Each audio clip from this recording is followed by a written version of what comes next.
OTB AM. This is OTB Sports Radio.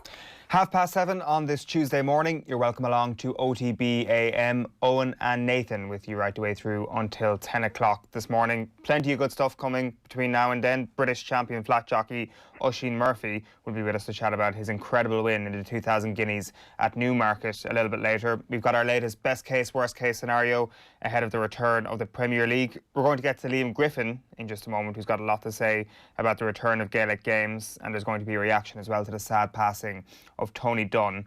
But also this morning, you may know Nathan Murphy and David Meyler from such things as sideline bants at Goodison Park or St James's Park. But this morning, they are joining forces and coming together to bring you Liverpool's all-time Premier League best 11. Nathan, this can't possibly go wrong. What pressure. I've had 3 months nearly of listening to John Giles every Thursday night giving his all-time 11s and the depth of knowledge that he's able to bring to that. Mine is more, just gut feeling. I know people say, what are the parameters? Is it appearances? Is it trophies? Ultimately, I think all these things come down to just gut feeling. But I was up last night late sweating because, okay, defensively, it's probably quite straightforward, but the further you go up the pitch, like the amount of attacking talent, it's the one area that Liverpool have never really had a problem with.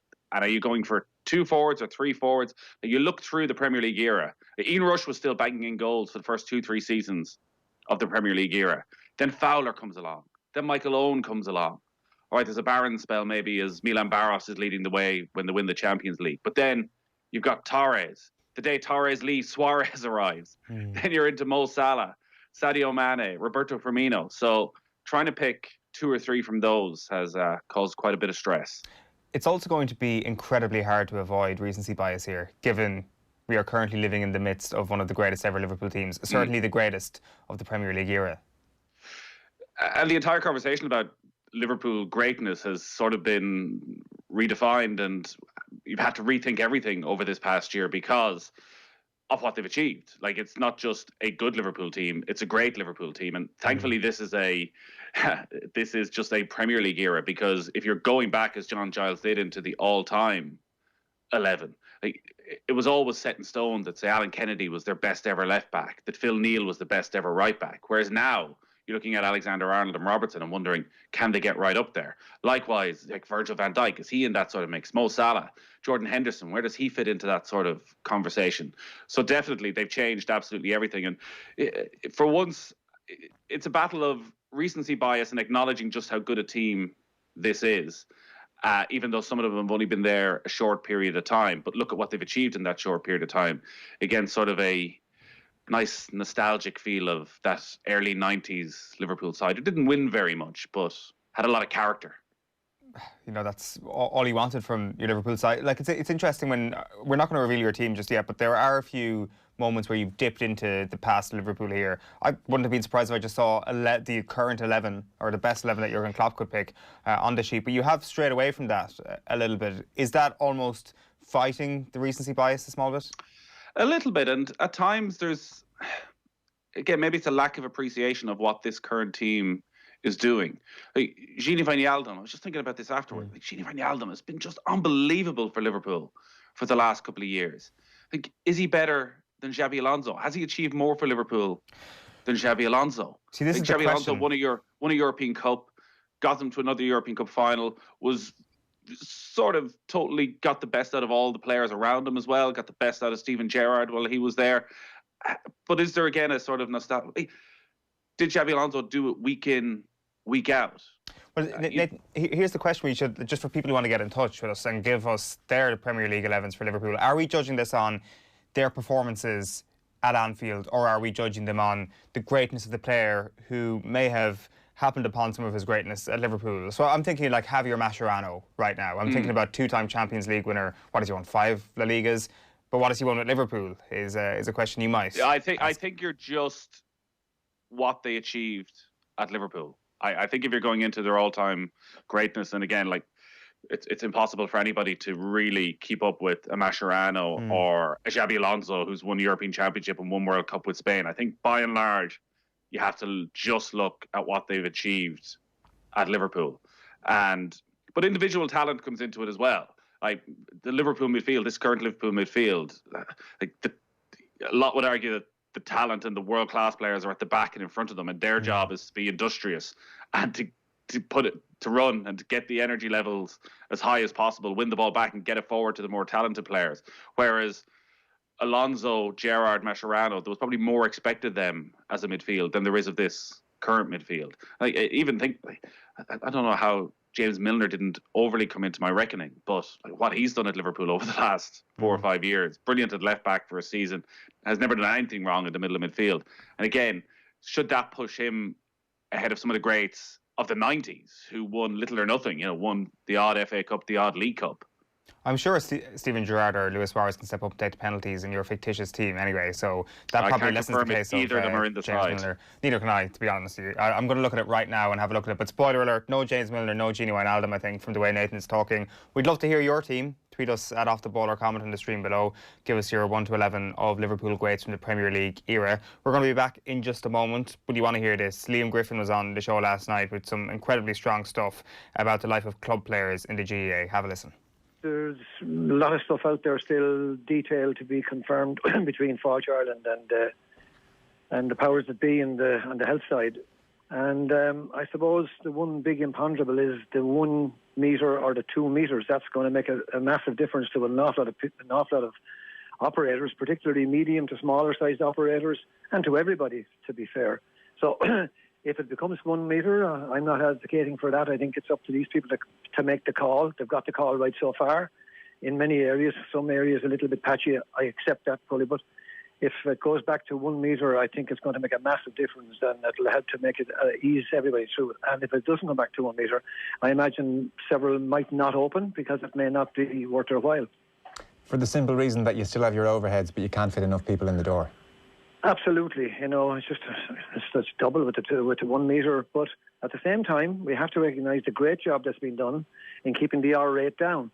And I know there's anomalies and things that happened, and it's been tough on so many families, and I understand all that. But to be fair, self-interest is one thing, but I think taking responsibility is another, because we've got staff of our own to come in, and we've got customers to come in, and we want to have it safe, and we don't want to be taking any risks. And I think they've earned the right to set the rules when they got the R rate down as well as they did. Well, they know more than me and you is the point, I suppose. Exactly. Where has it left you and the business and your staff, Liam? Sorry? Where has this whole saga left you and the business and your employees? Well, you can imagine we're closed down with a lot of expenses still going out the door, and no income for over 3 months and heading into the summer season. And to be fair, we weren't supposed to open until early August, which was going to be a disaster. But I think, in fairness to Tony Hoolan, some of this stuff was set out longer term in the hope that they could do it shorter, and thankfully they can. So it's made a massive difference to come back to the end of June. Made a massive difference to everybody, because it does make a good summer a possibility. Now, I don't think it'll be anything like other summers, because it's going to be slow to get off the ground. Until this lifts, Joe, until all of this, until they find an antidote or whatever, until all this lifts, nothing's going to go back to normal, in my view. Mm. The reason we asked you on, you've obviously been involved with the CPA for some time now. I was just checking there. I couldn't quite remember when it came into formation.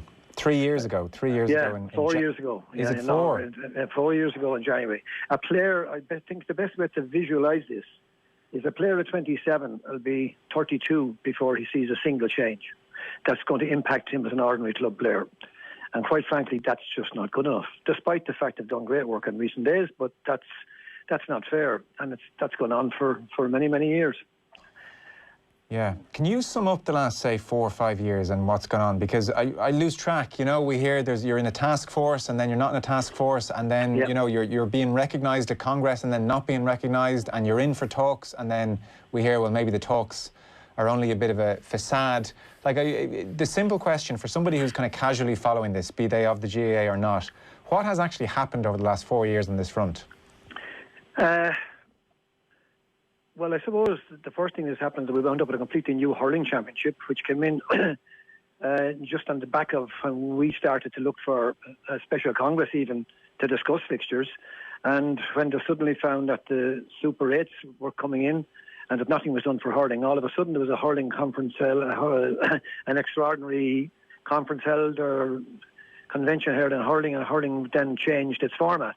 So we've had more incremental change, and not more incremental change. So the bottom line is that the committee was set up, and the committee we were asked on the committee, we were asked as well. We asked as well for recognition of the club players, and that was, I think, we're the only people in the world that managed to get ourselves 15% of the vote, and were absolutely slaughtered in terms of recognition. And then we came back for transparency. We're definitely the only sporting organisation in the world that voted down transparency at that next meeting. So, yeah, can you explain that to me, actually? Because I remember reading that at the time. So when you said you asked for transparency. I'm not able to explain it to you, right? But what were you looking for when you said transparency, Liam? Like, what did you mean by transparency? What aspect is not transparent? Looking for transparency in all of the workings behind the scenes, and how it works and what the system works like, that it's just clearly open. Okay. And we brought in 8 motions after that, which were well written, and only one of them got through all of Congress, because by the time they got to county boards, they were either ruled out of order, or they brought in a rule beforehand that registered them and ruled them out of order. And look, it's water under the bridge, to be honest with you, but we didn't make major progress. But at the same time, we have managed to try and stay with the process as best we could. And Eddie O'Sullivan was appointed as chairman of the task force, and we were given a position on the task force. And we put a lot of effort in there. I think we were the only group that presented them with a set of fixtures bound and done and all put together. And don't forget, we're 100% volunteers. We don't take a penny for doing anything. So we had put all that together. It was all well worked out. Hundreds of man hours went into it. And it was put on the table, but it was never debated at the table, to the best of my knowledge. I may be stand corrected on that. And when we asked for a vote on the final 5, there was 5 options on the table eventually, and we came up with what we thought was a very good option, whereby you could play your provincials if you just rejig the provincials on the basis that you actually could call it provincials, but you would actually swap counties into other areas to put a more balance onto it. 4/8 being 32, and you'd do it from there and break those into 2 4s, and you'd actually earn your place every year for the Sam Maguire. Everybody could play for the Sam Maguire, or then you'd move into a second division. That was for football, and the hurling would roughly stay the same. So without going through all that in great detail, it was a very good plan, and we asked for a vote. And the chairman said, no, this was a consensus situation. Well, now, we weren't consenting, so therefore our chairman said, look, well, we're not participating in that because we're not going to vote against ourselves, and that's what happened. Now, there's no fallout and there's no major row, but we're still trying to work our way through it. And I have to say that what's happened now, and we'll come back to that in a second, in terms of what's coming forward, yes, we're happy enough with that. But what we're asking, or what we would hope for in good faith, is that we would use the time that we now have and the change that's been foisted upon us to sit back again and say, right, let's get a proper system in place. Everybody knows in the GA that the fixtures plan is not working, and it doesn't work well at all for club players, and every single player is a club player. So all we're saying is, let's be reasonable, let's look at this, and let's go look back to the table. We've got a bit of time, and get something ready for next year's Congress in 2021. Don't defer it again, because that player I told you is going to be 32. He's going to be 34 before we get something happening like. So is that fair to a player of 27 years of age, who all the rest of his career, from 27 to 34, nothing ever changed, and he got no improvement in his conditions? And I think that's not fair. And the other thing is, all we need is a calendar, and a man and his wife and his family are entitled to know when they're playing and what system they're playing under. And it's not transparent at the moment, because everything depends on the fallout from the championship, who wins or who loses. That's what it all depends upon. And it's referred back to the county boards as being responsible for doing the fixtures, and that's true. But they have to do within the confines of an already overhanging fixture of all the inter-county matches. So therefore, nobody knows exactly when they can start. Yeah. And that can be worked through. Now, if you read Paul Rouse's book, which is a brilliant book called The Hurlers, you will see the county committees were set up to establish way back, because there was a lot of unrest at the start because it was club championships and it wasn't working well. So they set back up county committees. But that structure hasn't changed. As I spoke to Paul Rouse, and it's not changed. It's county boards, but it's the county committee. But you can't just abdicate responsibility. We have duty to oversee the entire playing process, not just for inter-county, but we are club-based. And it's good that that's recognised in what's happening just coming down the tracks. And so are we still basically at a point where January, February, March, when the weather is rubbish, the club player will get a bit of action? And even within that, you know, January just gone, Donegal withdrew from the McKenna Cup, third level games clashed with under 20 games and inter-county games. The thing's a bit of a mess still, but you get a bit, if you're a club player, you know, you get a bit of action January, February, March, maybe April is club month. And then it's all bets are off during the summer months, depending on how the county goes. Effectively, no football. Is that still the lot of the club player around the country? That is still the lot of the club player currently. But look, we are where we are now, and what's happened, we haven't fallen out with anybody. And in fact, we've shown good respect to everybody. We didn't behave irrationally, and we weren't trying to cause strikes or anything like that. We wanted by debate. Now, I will tell you straight that we have a history of all that has happened with us and with the GAA, and we are proud to stand over every single word and syllable that we've ever been involved in. And we've recorded it all, obviously. Now, why wouldn't we? And we can present that to anybody who wants to see it and say, have we been reasonable or unreasonable? I would say we've been more than reasonable, but we're asking that, hey, you know there's a problem.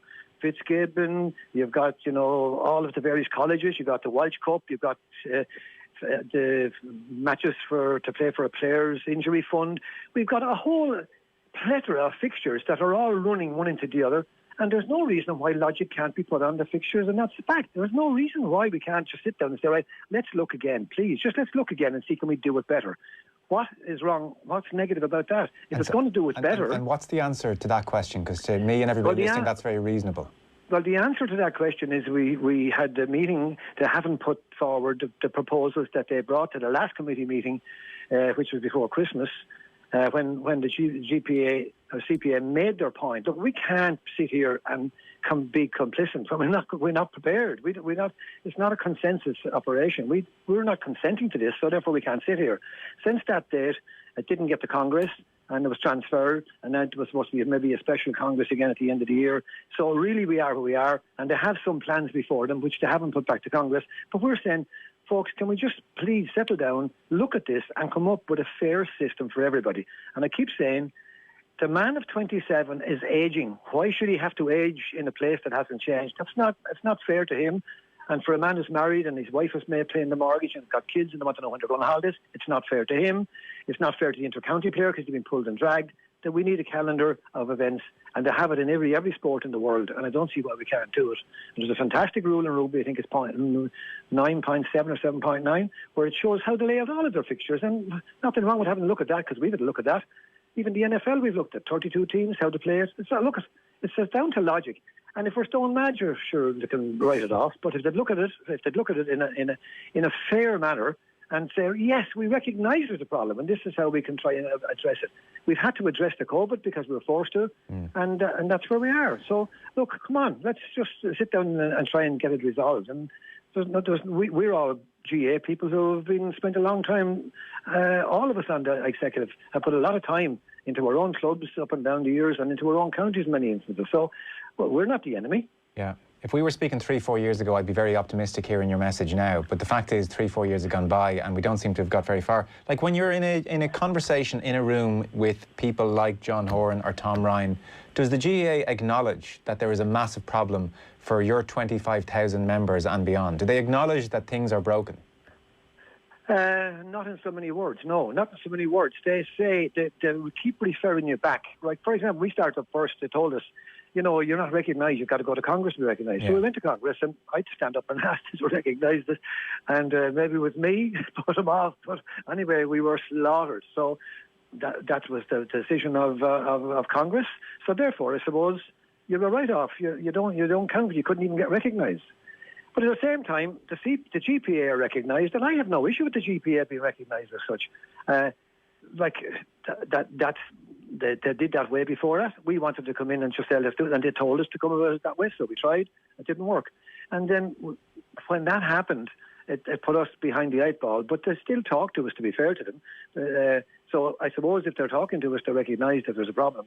But the willingness to do it, we're caught up in our own web of structures within the organisation. There's a web of structures that have to be gone through, that in fairness, and I'm saying this not to be a smart aleck, and I don't want to be coming across, I don't think, in my honest opinion, that those systems are fit for purpose in this day and age. And while we just want to fix the fixtures, out of the fixtures comes a lot of anomalies that you will see will have to arise, and they should be fixed as well. But it'll be a knock-on effect to fix a lot of other things. And if they say the association is absolutely perfect, well, that's not the way it reflects for a club player. That's not the way it reflects for a club. And by the way, this has been said by themselves in the final report of 2015 by Pádraig Duffy. He said we can no longer avoid the idea that we're doing it well. We need to listen, and those who are naysayers should come up with solutions themselves. Read it and said, right, there you go, we try. And then it was a cold house for us when we went in there, and that's disappointing. But they recognised it themselves. It's been recognised back into the early 2000s. It was recognised just in 2002, was recognised in the 90s. So it incrementally got worse in the meantime. And that's not fair to the club player. And don't forget, they are 98% of all the players. So look at, hey, just give them a break and see, can we do it right? And if we go into a room and everybody sits down and say, you know what, there's really no answer to all this. Well, not a good answer, but maybe there is no answer to all this. But doesn't mean we shouldn't try, and try in a positive, progressive manner. Like, we're in business, we got closed down a few months ago. We sit down and we reevaluate everything we're doing for them. When was the last time we reevaluated all our systems and structures? I don't know. And you could say, well, why don't I stand for some of those things? Well, I was too busy coaching and out in fields with kids. So, and in my own club, and playing before that perhaps, even though I get more walkovers as a kid than I did to play matches. So, and that's still, you know, back even with my own family at the present time, the lack of fixtures have impacted. And the ESRI did a study in 2013 which showed it was a 70% dropout in Gaelic football from 20 to 26 and a 60% dropout in hurling. By any standards, in any sport in the world, that's a crisis. Yeah, no, it is. And, that's a crisis. Anecdotally, we have numerous people who get in touch and say they couldn't stick with the GA because they didn't know when they were playing their matches. They couldn't plan their lives. What are the sacred cows here? What are the issues? I mean, is it the provincial championship? Is it the power of county boards? Like, what are we not addressing here? The provincial system is broken anyway. Now, people might be insulted by me saying, I mean it's broken, right? For example, Kerry played Cork last year and went to Super 8s in one shot. Okay? Meet tour Mayo normally tour all of Northern Europe if they don't get out of Connacht to try and get back in again. Yeah. So you got some, and they're fantastic. I think they're one of the greatest teams of all time, by the way. And just because they didn't win All Ireland doesn't make them bad. But anyway, from my perspective, like, that's not a fair system. Does that system, is it honest? Has it integrity? And is it transparent? It's absolutely not. So the provincial system locks us into a system that we're taking as right. So what we've said, a simple solution, divide the country and divide it up into 4 8s. Let it be called the Leinster. Let it be called Leinster. Just for the sake of administration purposes, it can stay as Leinster and you can do all your financials as you did before. All you need is a good accountant to get a mean average over 5 years and you can work out your finances, not a big issue. And put all of the teams together, break them into 2 4s, and you can start right from that with 2 4s in those groups of 8 and work your way through promotion, relegation, Sam Maguire and the All-Ireland Championships. And there would be a B Championship as well. And like, I never heard anybody, we won a junior B hurling championship in Rosslare many years ago. And it's like winning the lotto and the All-Ireland all the same night. I mean, that's just what it is. If you win an intermediate championship in any club or a junior championship, it's a marvellous night. It's huge, great achievement. And so the traditionalists right away, I presume, and plenty of them would have said there's no way we're getting rid of the provincial. That's just a sacred cow. That's not going anywhere. Yeah, but we say to them you can actually retain it. And for administrative purposes, you can stay with what is existing, the provincial championship, keep your provincial presidents and chairmen and whatever you want. But for the sake of playing, administrators shouldn't dictate how it always gets played because of their structure. The game should be structured in a fair and an honest way, and the administrator should fit the system. And we're offering a way you can fit the system without doing a thing, except you need a good accountant to say, right, this is what you got over the last 5 years, that's your mean average, and we divide the gates accordingly on a proportional basis based on what was there before. It's simple. Yeah. And Liam, is there a way, so like money I'm sure is a factor here, and there is a delicate ecosystem whereby funding for clubs all around the country comes via the money raised in the inter-county game. That's not to, by the way, overlook the amount of money which is spent on the inter-county game, but is there a way to have a vibrant inter-county summer, which I, by the way, love. You know, I want, yeah, absolutely. So I want my summers to have inter-county matches. Is there a way to have a vibrant inter-county summer that fits in with a vibrant club summer as well? Is that possible? I think it's possible if you sit down and look at it and examine it carefully. You have to do away with certain competitions. The GA were great at bringing up tournaments and stuff, but you find it very hard to get rid of them. So, and they're all maybe for a purpose, but but you have to sit down at a blank canvas and you have to come in with an open mind to look at it. A couple of us sat down to do plans. We did 11 plans, and then we went back and did 3 because we started from looking at every aspect of it that we could possibly do, and we looked at all sorts. But when you go back to think about logic and when you think about the right function and so forth, you have to water it back down and look at it differently. So if we didn't look at it with a blank canvas and you were hooked to what was already there, your thinking is actually goes off on a tangent. Whereas if it's a blank canvas, to start from scratch, to build the blocks to make it right, you can actually do it. It may not be absolutely perfect, but it's going to be a hell of a lot better than what's there. Now, you must understand that the playing population has changed completely in the last number of years. We've had the internet, we've had new tractors and motor cars invented since some of the systems that we have there over the years. So from our perspective, if you look at the system and try and see can we get the system right, for the players, I think you can see that you could make it work. You certainly would make it work a lot better. But if you take the person that's the family of today, the young person today, you know all about concentration levels. We all know about, we've got to get them off of their all of their machines and all their games and all of the various things like that. And I absolutely agree with that. But if you want to do that, you have to be able to give a man and his wife with 2 children who are both paying a mortgage and both working, a roadmap of their life in sport, in our sport. Or if not, you'll lose them. And it doesn't matter how good they are, you know, you lose them. And that's a fact. So why should we create the circumstances that gives us a situation? And I'm saying now it's much worse than it was in 2013 when the ERSI did it. I'm just saying that. And anything I'm saying is open for anybody else to contradict it, of course. And if they can prove that, I'm happy with that.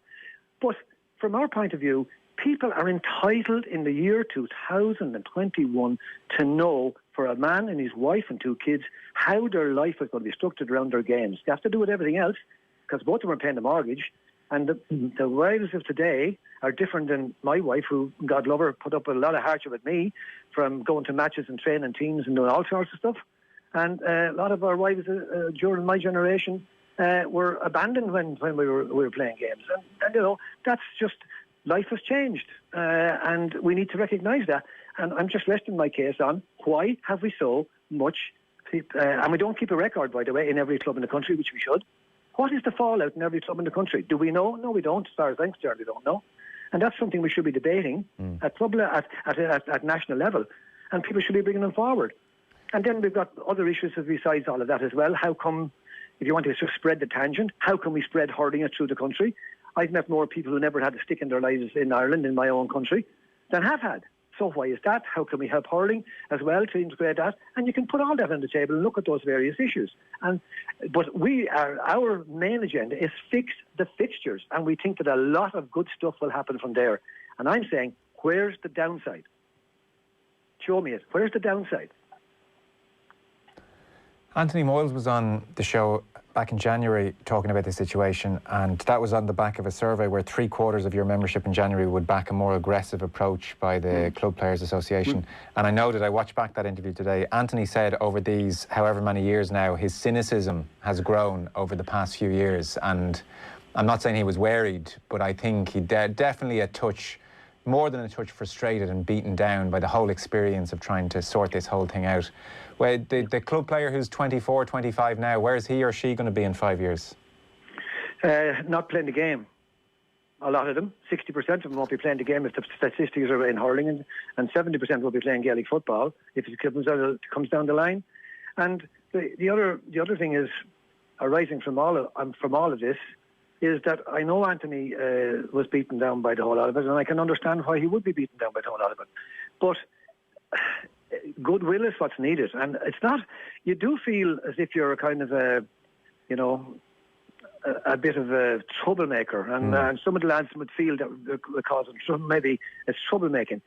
So that's kind of that kind of atmosphere prevails, you know, if you want to take it. Sorry to interrupt you. I don't understand that, because you got a mandate straight away. I mean, when the Club Players Association came on the scene, it was very exciting. Suddenly, the whole country, I think, was energised by the thought of actually fixing this archaic system.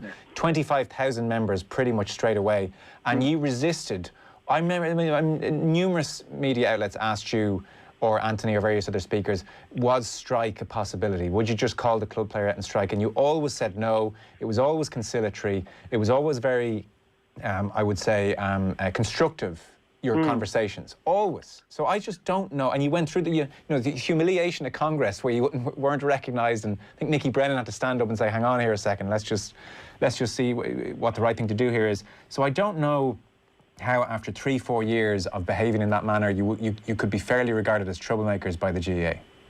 Well, I'll just give you two things. Like, I was at that Congress and spoke at it, and when I went out along the corridors in various places, I was struck by the amount of people that didn't even say hello to me or even say anything to me. Now, it was humiliating, quite frankly, for me to stand up there. Somebody had to do it, and I said, well, I'll do it. They'll ask me will I do it. I said, I will do it, yes. But I knew where we were headed beforehand. But look, I'm a big boy at this stage. I've had my fair share from all sorts, from every angle, and like, the game's bigger than me, and the cause is bigger than me. So, like, I was prepared to work at it. And I'll be honest with you, I'm not saying this to be boastful. Myself and a couple of people sat down and we put in so many hours into trying to see how could we find a formula. To have it not even looked at and examined is really, really, disappointing, that no one can go back to you and say, I disagree with this and I don't think that will work. And if someone tears us under, you'd love to see it. But that didn't happen. Well, I'll tell you the biggest problem we have in the GAA, and this is not recognised. Apathy is the biggest problem you have in the GAA. Apathy. And it's growing. Apathy, right? People will not stay around forever waiting for you to give them what they want, or to give them some semblance of it. And that doesn't mean they're spoiled brats. Yeah. They're just looking for a programme of games, for Christ's sake. Off the ball. I'm listening to the show every morning, and you can say it's grand. It's not grand if you're not on it, though. OTB's Mount Rushmore. Some talent in Cork, isn't there? Wow.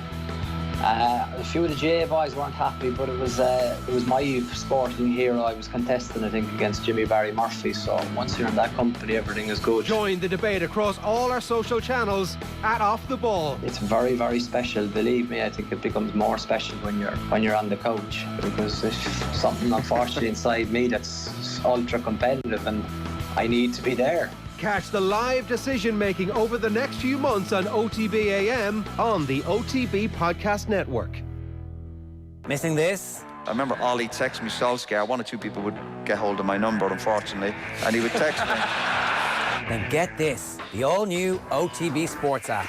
Off the Ball, Ireland's premier sports channel, now has a new home, featuring the biggest names in Irish and world sports. Podcasts, interviews, news, commentary, analysis, plus almost 20 years of sporting archives. All free and ready when you are, at home or on the go. The new OTB Sports app. Download it now from the App Store and Google Play. OTB AM.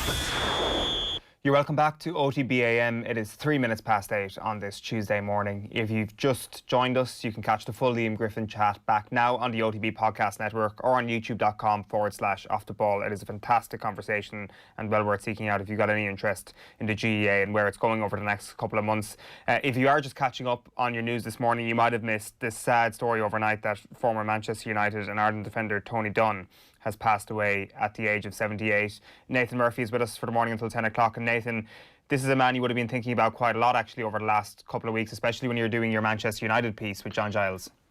Yeah, he was in John Giles' all-time Manchester United 11 and his all-time Republic of Ireland 11. What an incredible career Tony Dunne had. Over 500 appearances for Manchester United. Arrived at the club in the wake of the Munich disaster, and as John Giles said, was the best left-back in English football for a decade.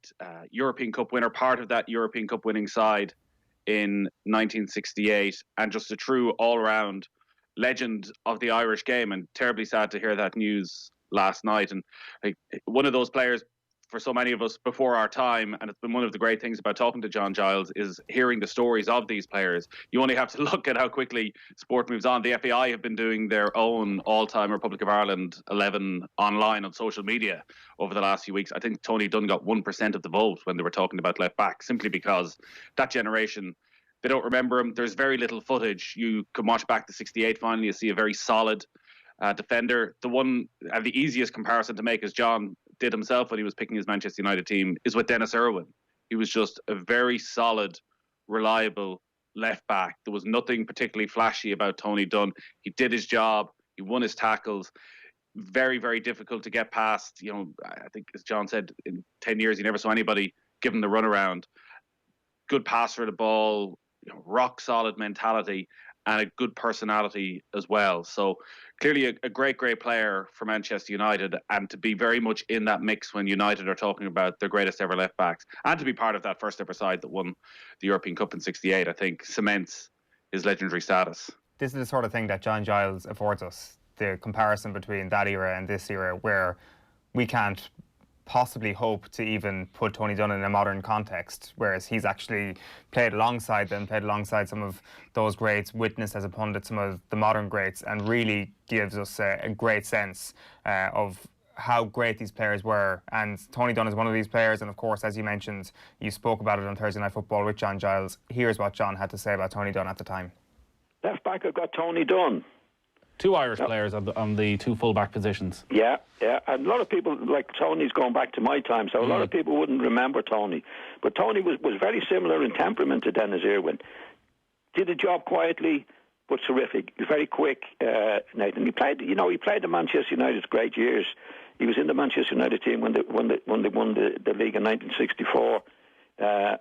And played again later, the 2 times that they won at that particular time, and then in the Champions League, or what was then the European Cup, at that particular time. And again, a bit like Dennis, very quiet. He played with great players like Law Best and Charlton. Didn't try to seek the limelight in any way, but really got the job done. Very like Dennis, deceptively quick. Used the ball well. No fuss about him. And it wasn't a big lad, but good in the air. Like Dennis was good in the air as well. But, complete player. No, I never saw anybody give Tony Dunne the runaround. You were already at Manchester United when he arrived over to England. Yeah. Was he somebody who you could tell straight away was going to make it at the top level? Well, funny enough, I played against Tony under 15, right, schoolboy football, and he didn't get in the schoolboy international team, right. Nathan. So what, you were home farm, he was Stella Maris? No, he played for Finbar, Finbars. I was Stella Maris at that particular time. But Tony, he wasn't. He became one of the great players. But at number 50, when he was only under 15, you'd never believe that he could progress like he did. He didn't come to England until he was 18, 19. He actually played for Shelbourne a few years in the League of Ireland. Yeah. Then he came to Old Trafford, but took to it straight away. He's only at Old Trafford a few months before he got in the team and never went out of it. But again, he was playing with Law Best, Charlton. All these guys were getting the headlines. But Tony got on with the job and was certainly, I think he was the best left back in England for 10 years. Yeah, strong praise indeed from John Giles chatting about Tony Dunne there on the show a few weeks back. Sheahan Hannon is with us coming up to 9 minutes past 8 on this Tuesday morning. I presume that is where you are starting, Shane? Yeah, it is indeed, lads. So the sad news, as you've said, tributes being paid all morning and all night to former Manchester United and Republic of Ireland defender Tony Dunne, who has passed away at the age of 78. The Dubliner was a member of that United side that won the European Cup in 1968. He also won 2 league championships at Old Trafford and indeed the 1963 FA Cup. Giles, of course, on that team with him, as was Noel Cantwell. So plenty of Irish influence on that team. Dunne went on to make over 500 appearances for United. In fact, only 7 players at United have played more games than he did. Was also an FAI Cup winner with Shells while still a teenager. And as you heard there, his former United and Ireland teammate John Giles saying he was the best left back in England for a decade. To get a games news this morning, Tony Holohan has poured cold water on the prospect of a half-full Croke Park happening this year. The All-Ireland Championships are set for a mid-October start. GAA President John Horan says they're hopeful of allowing crowds into matches. Horan said the Croke Park could hold 21,000 if current social distancing measures stay in place. or indeed 42,000 if that is reduced to 1 metre. But the Chief Medical Officer says it's too soon to talk about attendances on such a scale. You've already heard him there this morning from 7:30 on OTB AM, but Liam Griffin says apathy is the biggest problem in the GAA at the moment. The former Wexford hurling boss has helped put together several proposals as to how the vast majority of players in the GAA can be accommodated. That's in his current role with the Club Players Association. He says, they say you have to go to Congress and get recognised. I went there and we were slaughtered, so we're not recognised. That full piece is on otbsports.com, or indeed you can get it on the brand new OTB Sports app. You can download that for free right now in the App Store or Play Store. England and Manchester City star Raheem Sterling appeared on the BBC's Newsnight programme last night to discuss the current anti-racism protest movement. He said English football lacks diversity in coaching and backroom teams. Meanwhile, Kick-It-Out chair Sanjay Vandari has called on English football authorities to back clubs and players who make anti-racist gestures when play restarts next week. To snooker, Mark Allen has missed out on a place in the next phase of the Championship League in Milton Keynes.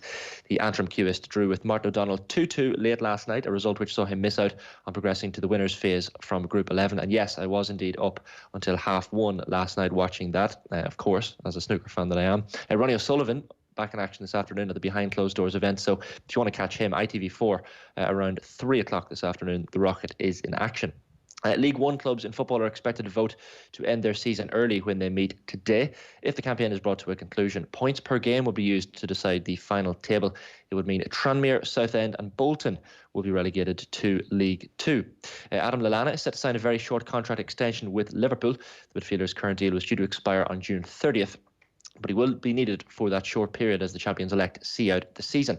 After racing's safe return at Naas yesterday, there's an 8-race card at Leopardstown that takes place this afternoon. The first goes to post there behind closed doors at 1 o'clock. And finally, some rugby from me this morning, lads. New Zealand's Super Rugby teams will take part in a new competition over the next 10 weeks. It'll be the world's first professional sports tournament to allow full crowds in stadiums since the coronavirus pandemic began. The country has gone 2 weeks without a COVID-19 death, and New Zealand Rugby have confirmed the Super Rugby Aotearoa tournament starting this weekend will indeed be played in front of fans. Shane Hannon, great stuff. Thanks a million for that. Let's tell you what's coming up this morning on OTB AM. We've got the sports pages coming your way in just a moment. We've already gone through Liam Griffin and the kick-off of the show. Next up after that then, Oisin Murphy will be with us, the British champion jockey on the flat. He'll be with us at 8:35 to chat through a remarkable few years in his career, culminating with his first British Classic win in the 2000 Guineas at Newmarket at the weekend. We've got our football best case, worst case scenarios coming up at 8:50. Chelsea amongst the clubs coming up this morning. BMW's Run and Ride. Nathan and Tommy are engaging in a bit of running and a bit of cycling over the next little while, and we're going to be chatting to them about that. And David Meyler is coming up at 9:25 to go through his all-time Liverpool 11 in the Premier League era, that is. We'd love to hear your comments. Off the Ball is how you get in touch, or you can comment on the stream below if you happen to be watching on Facebook or on YouTube. Time for the papers. OTB AM. Here's how it's looking on otbsports.com. The main story is OTB AM. Former Manchester United and Ireland defender Tony Dunne dies as well, is second on the list there. And the ruthlessness of champions Ronan O'Gara and Matt Williams on elite rugby players, and that's a great chat for Monday Night Rugby last night. You've also got apathy is the biggest problem in the GAA. Liam Griffin on the plight of the rugby players, and OTB Brief is live now. That is our podcast that is live every single morning from around 7 o'clock, where we bring you up to speed on everything that's happening. This morning you've got stuff like Sterling calling out English race issues. He was on Newsnight last night in the BBC. New Zealand Rugby being back, as Shane has already mentioned, and the stalling of the GAA plans. That is otbsports.com. Yeah, let's go through some of the back pages in the newspapers then. We'll start with the Irish Independent. The news came through late last night of Tony Dunne's sad death, but he is on the cover of the Irish Independent alongside George Best and Bobby Charlton, very much part of that Manchester United European Cup winning team of 1968. The headline interesting, following on in particular from that conversation with Liam Griffin that we heard earlier on. Croker chiefs to tell county bosses clubs will come first. And there's some interesting detail in this story from Colm Keys around the possible return to play. One of the interesting things, and I think it's been pointed out, is that while county teams, they can't go back training till the 14th of September. We've heard a lot that some are going to try and push that forward. They won't be covered by expenses or insurance before then. But also that these dates maybe aren't set in stone. I know there's a lot of people frustrated that I think it's 11 days when teams are allowed to officially go back into full contact training before club championship is going to start. That may actually be brought forward. All of this may be brought forward if things continue to go to plan. The GAA are in constant conversation with the government about this. So we could well end up in a situation where full contact training is brought forward from the 20th of July. And also there may be an extra week potentially available for the club championship, which would again give a little bit more space. The county officers are due to talk with the GAA today in a conference call, and we should get a little bit more clarity on that. But still, I don't think there's going to be any change, it seems, to the date of October 17th for the inter-county game. It's all a bit bloody depressing, isn't it? You know, we sort of felt coming out of this pandemic, everyone would have a different view on every single aspect of life. Yet here we are, a couple of days as lockdown starts to ease, and the same old rows around the GAA and the calendar and club v county, and county managers need to get their players earlier. And even though initially we thought for about 90 minutes on Friday evening when the GAA released this roadmap that there'd be a good 10, 11 week spell for club championship, actually county teams are back 14th of September. The managers want them back earlier, so club championship will have to be finished by the 14th of September, and county teams are going to probably go back training before then anyways. Like, it's just an absolute nonsense.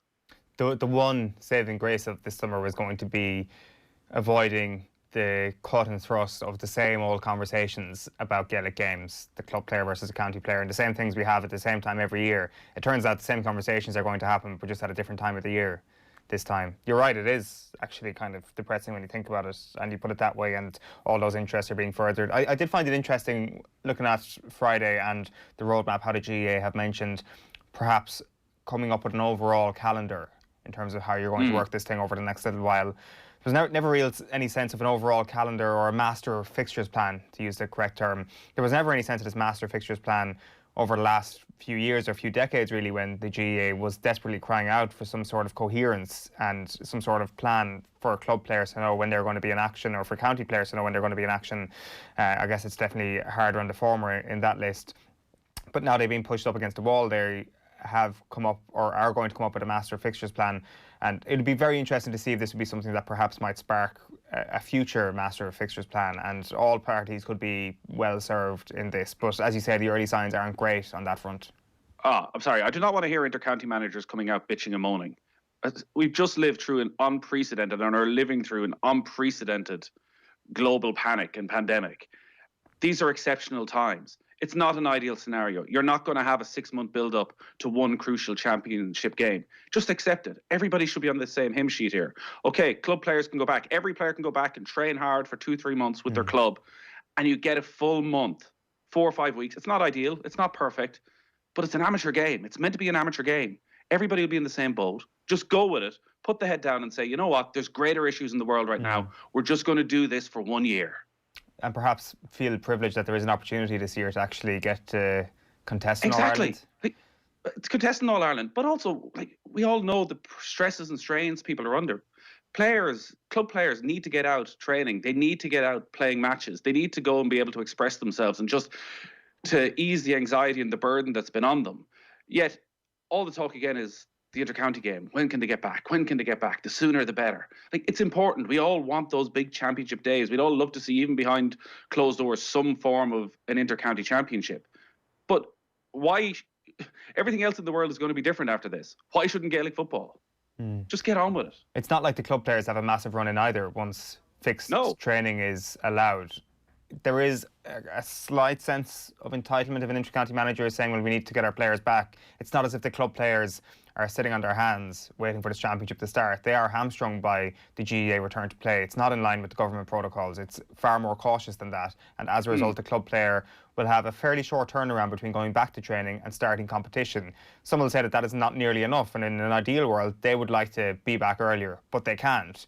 So what happens then is that the inter-county manager starts pulling into the club calendar. Like, I don't really think that's acceptable, and if inter-county managers are going to preach the fact that everybody starts with their club and every manager starts with their club, like, maybe actually following that through and practicing what you preach in that regard mightn't be the worst thing in the world. And you look across at all your rivals, if everybody's in the same boat, surely that softens your cough a small bit. Well, I couldn't believe it. And maybe the GEA rushed into releasing this on Friday night, considering it was so close to the government's updated release from lockdown plans. And you even see in that Colm Keys article, again, with players going back to club training, club championship, that there does seem to be more flexibility than was there even a few days ago. But you would have assumed with the inter-county game not back till the middle of October, the club championship, you could have most club championship finals around the first weekend in October. Straight away, you're hearing the stories of, well, inter-county managers want the club championship wrapped up by the middle of September by the time inter-county training. I'm sorry. If you're a county board and you're letting your manager have that much sway, what the hell are you doing there? You will never have a better time to put the foot down and say, there's a greater good here. That will be a very interesting dynamic between inter-county managers and county boards. Who actually does have the power in these sort of mini political situations? It will be very interesting to see. It might actually be a case where the bigger, not the bigger counties, but perhaps the more successful counties actually may in turn have a weaker club championship because their inter-county managers saying we have a chance of winning the All-Ireland in hurling or football. What are you doing taking up the club championship? And as a result, some of the weaker counties on the inter-county scene could have a far more vibrant club championship. I don't know, that's just a theory. It's interesting that you bring that up because the lead story in the Irish Examiner is on this very subject. It's John Fogarty, his piece, the headline, Counties will breach training date, insists Dais Shebas Cahill. So this is Liam Cahill, who's got some interesting quotes in this, which go along with what you say. If anybody is naive to think that inter-county managers are not going to try and assemble their players on the odd occasion during that period, well then they're really not in tune with what is going on. The big obstacle we can see is the county teams not being able to assemble until mid-September, but a championship possibly starting in October. It makes it really difficult. I would assume you've got little to no sympathy for Liam Cahill's predicament here, Nathan. Here, if they want to get their squads together for the odd session here or there, fine. But it is going to be difficult. Everything is difficult at the moment. Like, it's tough. Get over it. These are not normal times. You're going to have to work in a slightly constrained sense. I don't think anyone would have an issue with county managers getting players together the odd time to keep things ticking over, to know who the squad is, to put them on a separate training regime if needs be. But if we're going to go with 6-8 weeks of hard club action, they should be with their clubs. They should be, okay, they can train separately, they can get themselves to a higher level of fitness than other club players. But to suggest that we're going to go back to a normal sort of February, March time of the year in the middle of summer while the club championship is gone, I think is like just totally disrespectful to the club game and to what players have gone through outside of Gaelic football and hurling over the last few months. Just let them play. Elsewhere in the Irish Examiner this morning, you've got a photograph from Naas yesterday. The Naas chief thrilled as racing makes welcome return. The worst insult I ever heard, meanwhile, was go back to your cotton fields. So this is Franz Sauerland, the young Kerry footballer from on Gaeltacht, 19-year-old plays from Gaeltacht in Kerry. At least he'd been an underage footballer with Kerry. He did an interview in Irish with Sean McEntee, and he says, people ask me, what are you doing in this country? Why are you playing the sport? Go back to your own country. The worst insult I ever heard was go back to your cotton fields. That upset me. I feel that is completely wrong. It upsets me when I hear those things, but I have fantastic teammates who stand up for me and support me whenever it happens. So just the latest in a long line of terrible anecdotes that we're hearing from young Irish sports people at the moment. And the other story there on the front of the Irish Examiner sports section, hopefully now there's an end in sight, says Rovers skipper Finn. So this is Ronan Finn, the Shamrock Rovers captain, who admits he got out of bed in the morning with an added spring in his step when he heard about the return to play protocols. At the back of the Irish Times, Brian O'Connor has the story, Racing restarts in style as Foley claims a famous four-timer. This is a story that Shane Foley had a four-timer at Naas yesterday, and there's some pictures there of the setup behind closed doors, and also how the media are having to conduct their interviews. Obviously, the HRI taking every precaution because I guess optics, particularly when you're one of the first sports back, are absolutely massive. Everybody's just waiting to jump on you if you do the wrong thing or if people are too close together. So as you can see there, there was a good separation, and we can chat to Oisin Murphy shortly as well about what it was like over in Newmarket at the weekend. And again, the GEA, Ian O'Riordan, no decision on championship format just yet. The GEA's plans dependent on successive government's reopening roadmap. So this similar lines to Colm Keys, that it feels as though there's going to be an ongoing conversation between the GEA and the government, and that while the GEA are coming out with plans, that they're not set in stone, they're not that solid, and if things are opening up around the country a little bit quicker, that they're going to respond to that. That's been quite clear, I think, since a month ago when John Horan said that things wouldn't resume while social distancing remains in place. Yet now we have all these plans. And again, touches on that story there, John Horan talking with his club Nafina on their television station. GA clubs with television stations, what will they think of next? About how many people will be allowed into Croke Park. Tony Houlihan sort of rubbishing that yesterday, though again I think Tony Houlihan saying right now it's probably too early, and also how much power when it comes down to this will Tony Houlihan have in making that decision as to whether Croke Park can be reopened or not. Maybe the GAA are just saying, well, we're going to take your advice, Tony, and actually be more cautious than your advice. If you just let us be a little bit less cautious than your advice when it comes to reopening Croke Park, give a little, get a little, perhaps. It would also be interesting to see if they try and drag the arse out of the whole thing, the GAA, if they actually end up getting stadiums with a half-full capacity or whatever, and then it's like, let's actually drag this thing all the way through to January or February next year to ensure that we can have a convoluted championship, more games, more revenue, and all that sort of thing. Like, that could be one of the potential reasons why there's no fixed format just yet, or could also more realistically be a situation where they just don't know if they can get the thing off the ground yet.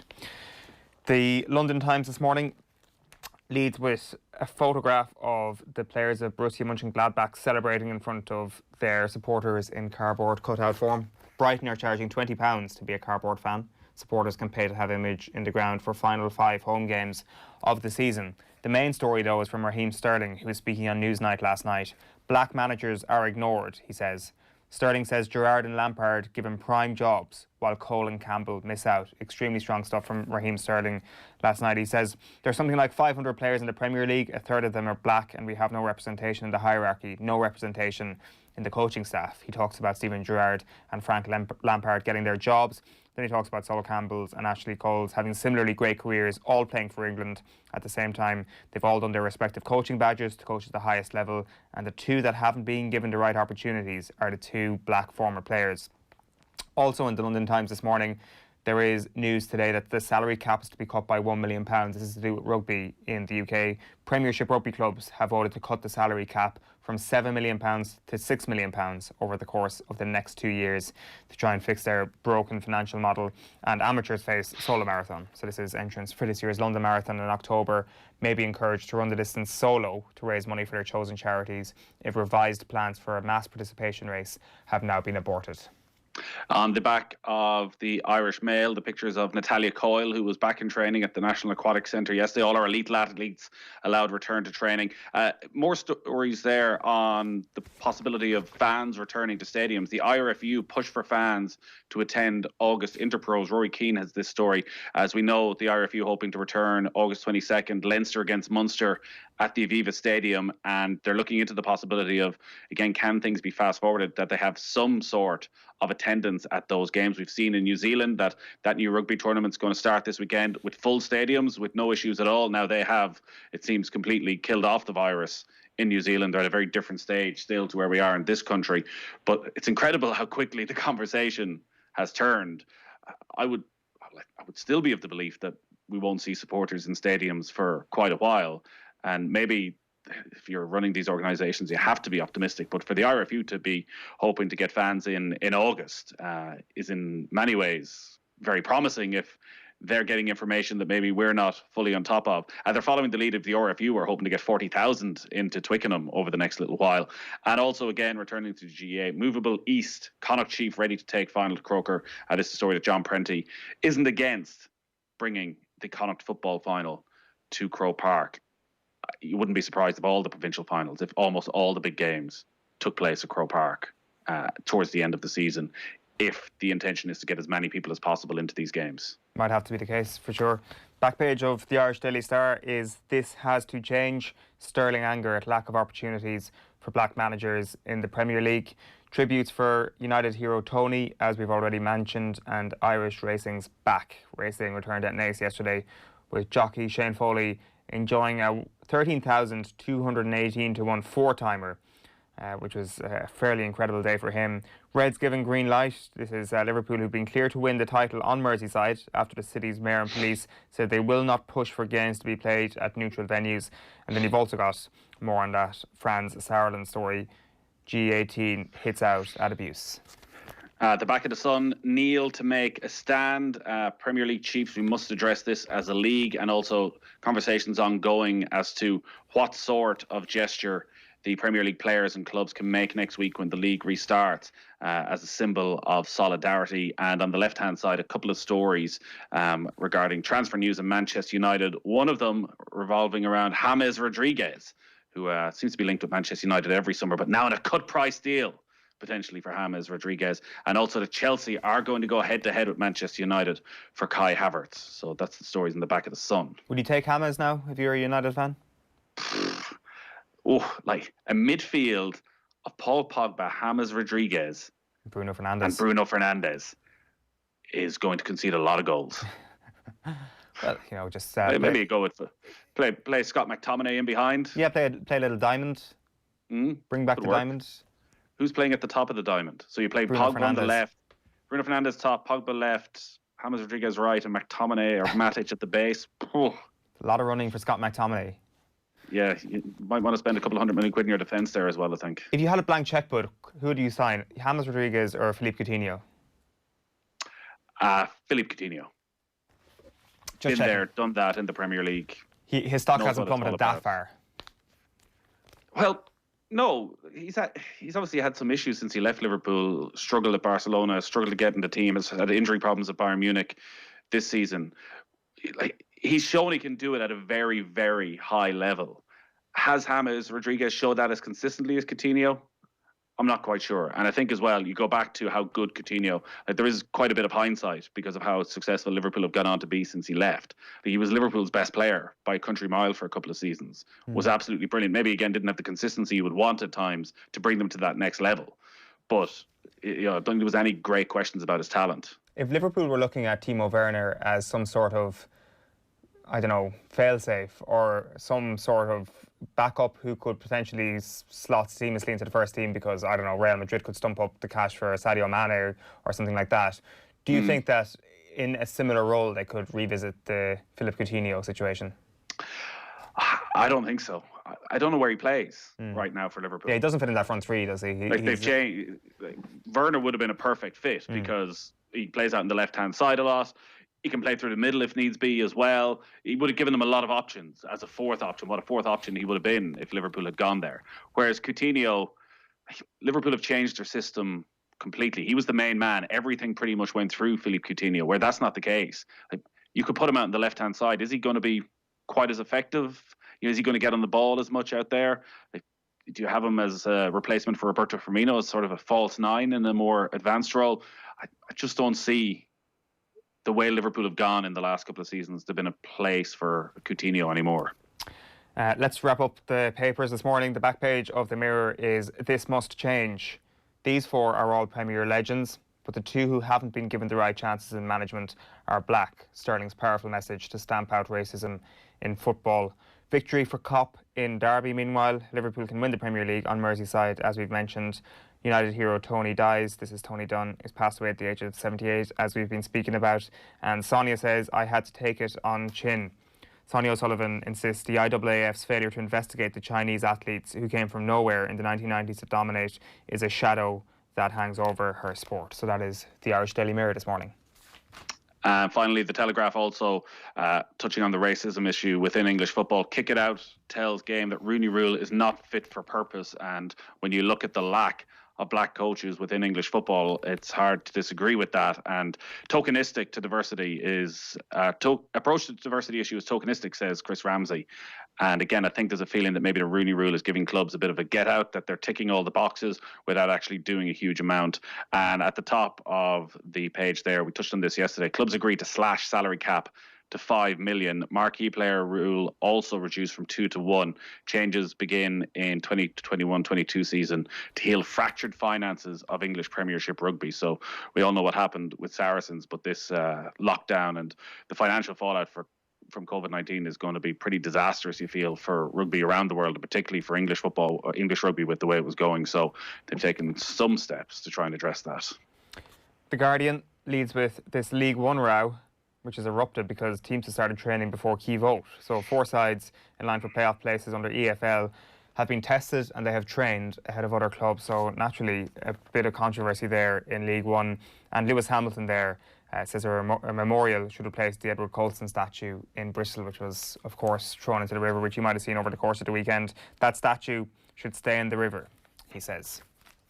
And finally, the Racing Post, some big German Cup action tonight on the back of the Racing Post. Cup sensation Saarbrücken are taking on Bayer Leverkusen. Saarbrücken are in the fourth tier of German football, but they're in the German Cup semi-final up against Bayer Leverkusen, who were battered at the weekend by Bayern Munich. So if you like yourself a little cup upset, maybe that'll keep you going this evening. And a great headline there in the front of the Racing Post. Nice to see you, to see an ace, is the headline on the return of the Racing Post.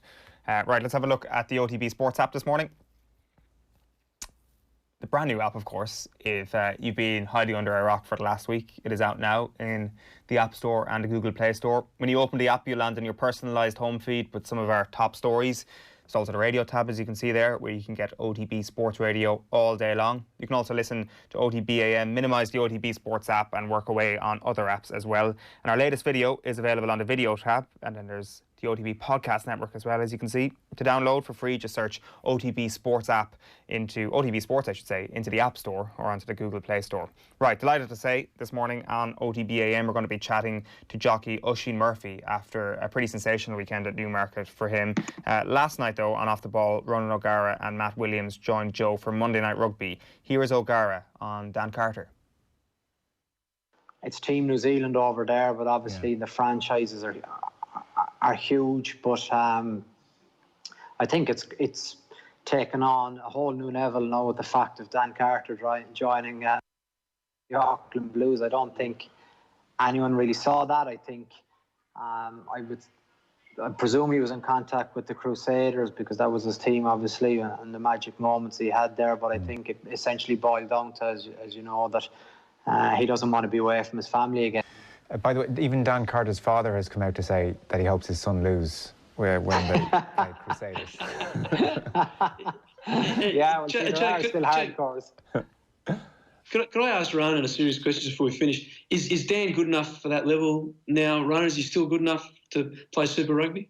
Because he's 38 now? 38 now. Yeah, but he's the exception to the rule, you know, there's no doubt about it. And that will be interesting watching, Matt, because for me, where he's head and shoulders above everyone over that side of the world is his game management, not alone as a rugby player, but I think he actually understands it. He has that kind of positioning as forwards in terms of the right areas of the pitch, but also like the feedback from guys that had come from, as you know, the kind of guys who play in Japan and who play with the Crusaders, or guys who are just left the Crusaders and are playing in Japan. Dan was ripping it up and scoring tries from 45, 35 metres on the hard pitches in Japan. I think once you spend a week with him, you understand the guy's an animal. He just absolutely loves training. And I think it's important he keeps his body in good nick for his endorsement deals. So he likes looking at himself in the mirror. Well, on that note. Like you, yeah, we don't get the Louis Vuitton contracts for nothing, do we? No. That's it, mate. Can't throw a bit my way, can he? Yeah, more of that on the rugby feed on the OTB Podcast Network or on youtube.com/offtheball. Right, so Oisin Murphy won his first ever British Classic at the weekend, riding Cameco to victory in the 2000 Guineas at Newmarket. And I'm delighted to say that Oisin is with us on the line now. Good morning to you, Oisin. Thanks a million for taking the call. Morning, guys. Great to be on. Listen, talk to us about the weekend. It must have been incredible. You've mentioned in plenty of interviews in the past that getting your hands on a British Classic was a huge ambition of yours. Then on Saturday, it finally happens.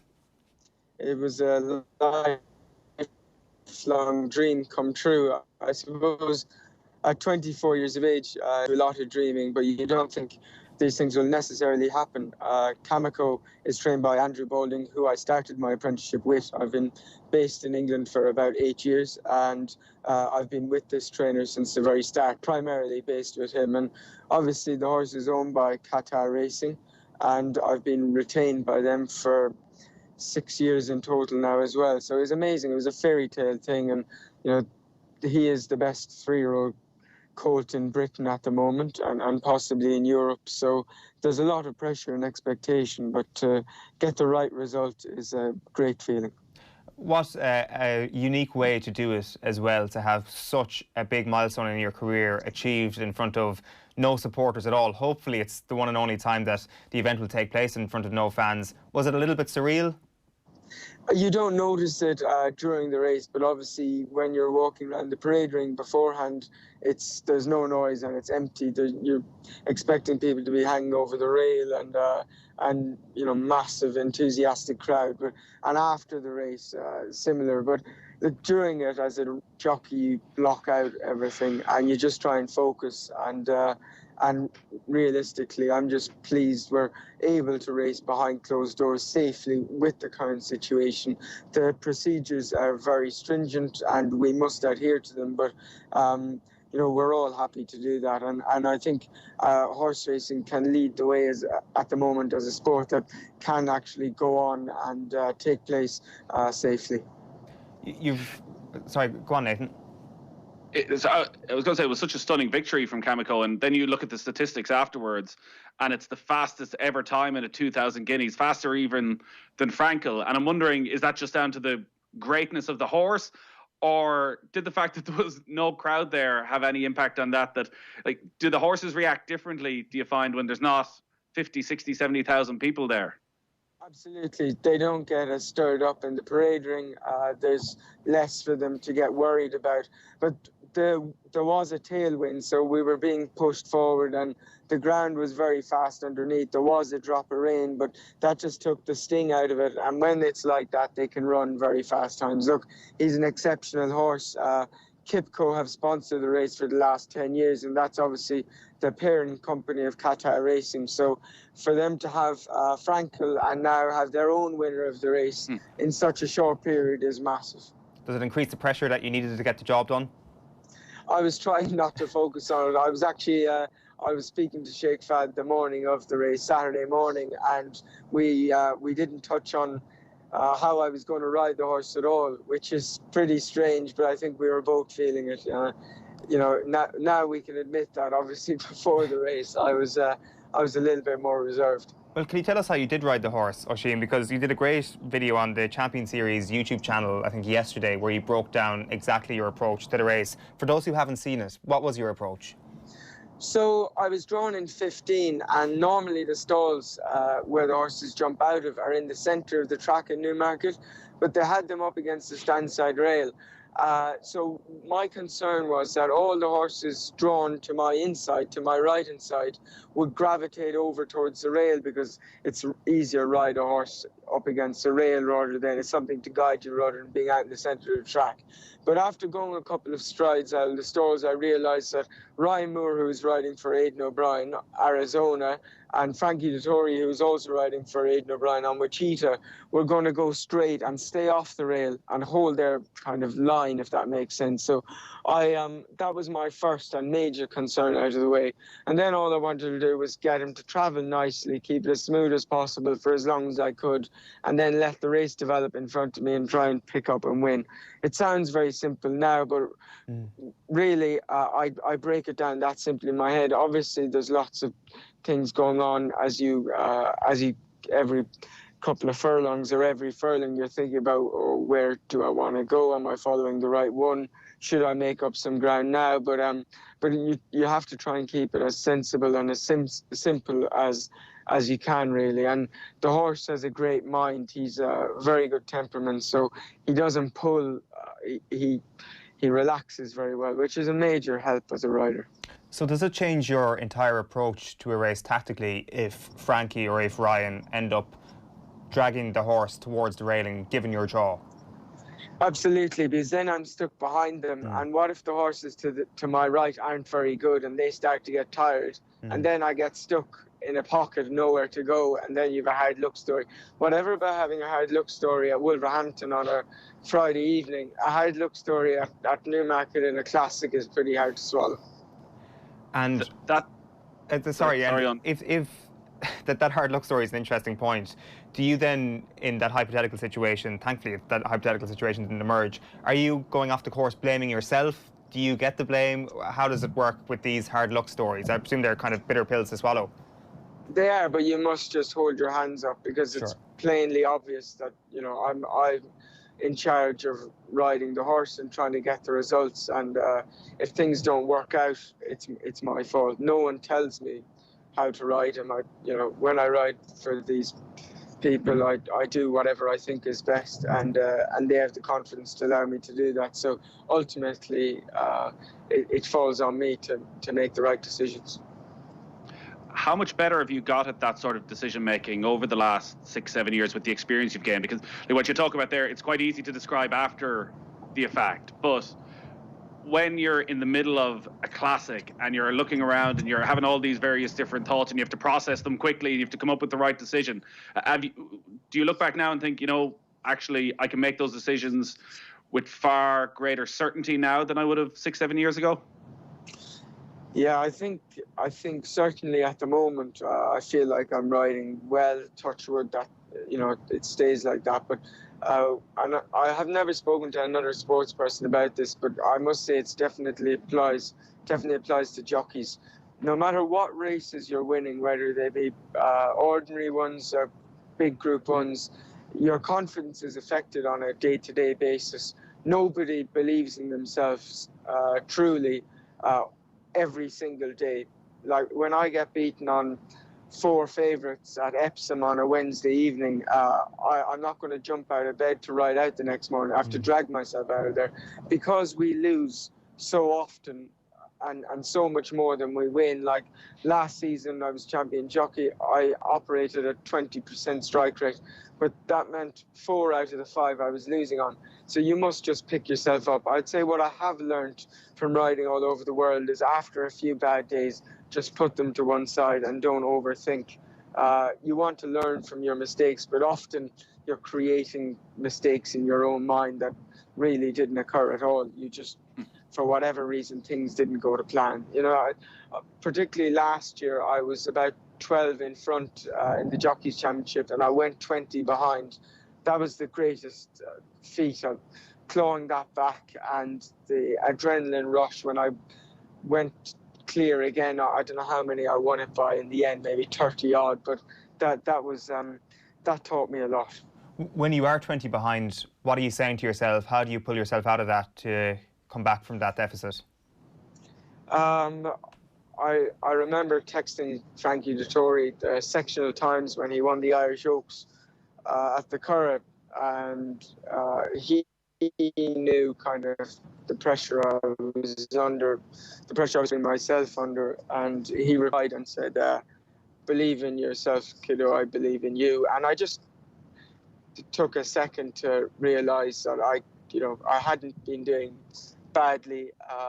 Maybe the stables I was riding for, the horses weren't flying at that stage, but I think I had, the next week I rode 12 winners, and the week after that I rode, you know, a similar total, and then I started clawing back the deficit, and then I picked myself up, but it's not an easy task. So that conversation with Frankie is a huge confidence boost for you. I presume that those sort of conversations would have been quite big for you as well at the start, when you're hearing some of the all-time great jockeys telling you to believe in yourself and giving you that injection of confidence. Yeah, because we've all been through it, you know, all the great jockeys you can think of, the Pat Ederys, Lester Pigotts, Mick Kinahans, Kieran Fallon, they've all had peaks and troughs when they've been flying and then when they haven't been. And it's just part and parcel of it. I've ridden 2 winners yesterday and 3 winners the day before, but I know the rest of the week my rides aren't actually super great. Although I have winning chances every day, I had to enjoy, you know, the winners I have been having as well. Go on, Nathan. Is racing very open to those type of conversations? Like, listen, you're all going head to head and everyone wants to chase the success, but is it the type of sport where you can call Frankie Dettori, those legends you're answering, you can give them a call because everyone's gone through the same experiences? Like, is there any selfishness at all of you're trying to keep certain things to yourself, or is there a sense of we're all part of this, you pass it on from generation to generation? I can only speak about the British weighing room. I know I've ridden all over the world, but I'm most comfortable obviously over here, and there's a great camaraderie. We all get on very well together, and we all realise that we can't ride forever and make the most of it. I think there's no hidden agenda in the British weighing room. I would say, between Britain and Ireland, it's the jockeys are at the highest level in the world. We can go anywhere and ride and win. So, no, it's a very healthy place to be surrounded by, or the people are very healthy to be surrounded by. That's a really interesting point, Oisin, because I think in a lot of other sports, we sometimes have a little bit of an inferiority complex about ourselves, that we look at the world beaters and say we perhaps aren't as good as them, and perhaps that creates a little bit more infighting or rivalry domestically. Whereas you look around in Britain and in Ireland, we've got the best jockeys in the world, the best trainers in the world. It must give you that sense where you don't need that inferiority complex, where you're like, right, these peers are some of the best in the world as well, and we can have a symbiotic relationship. Of course, I look up to lots of jockeys, even worldwide. Everyone, Frankie Dettori is a household name, but there's a jockey based in Hong Kong called Joe Moreira, and he's an incredible rider. He's won lots of Group 1s in Australia and Dubai and everywhere. And, rather than being envious of their achievements and their ability, I'd rather admire them. How critical are you on the races in which you don't win, given the point you just made about confidence? I presume that there has to be a balance there between being cold and callous with some of the criticism, but also not being too hard on yourself to try and dent your own confidence.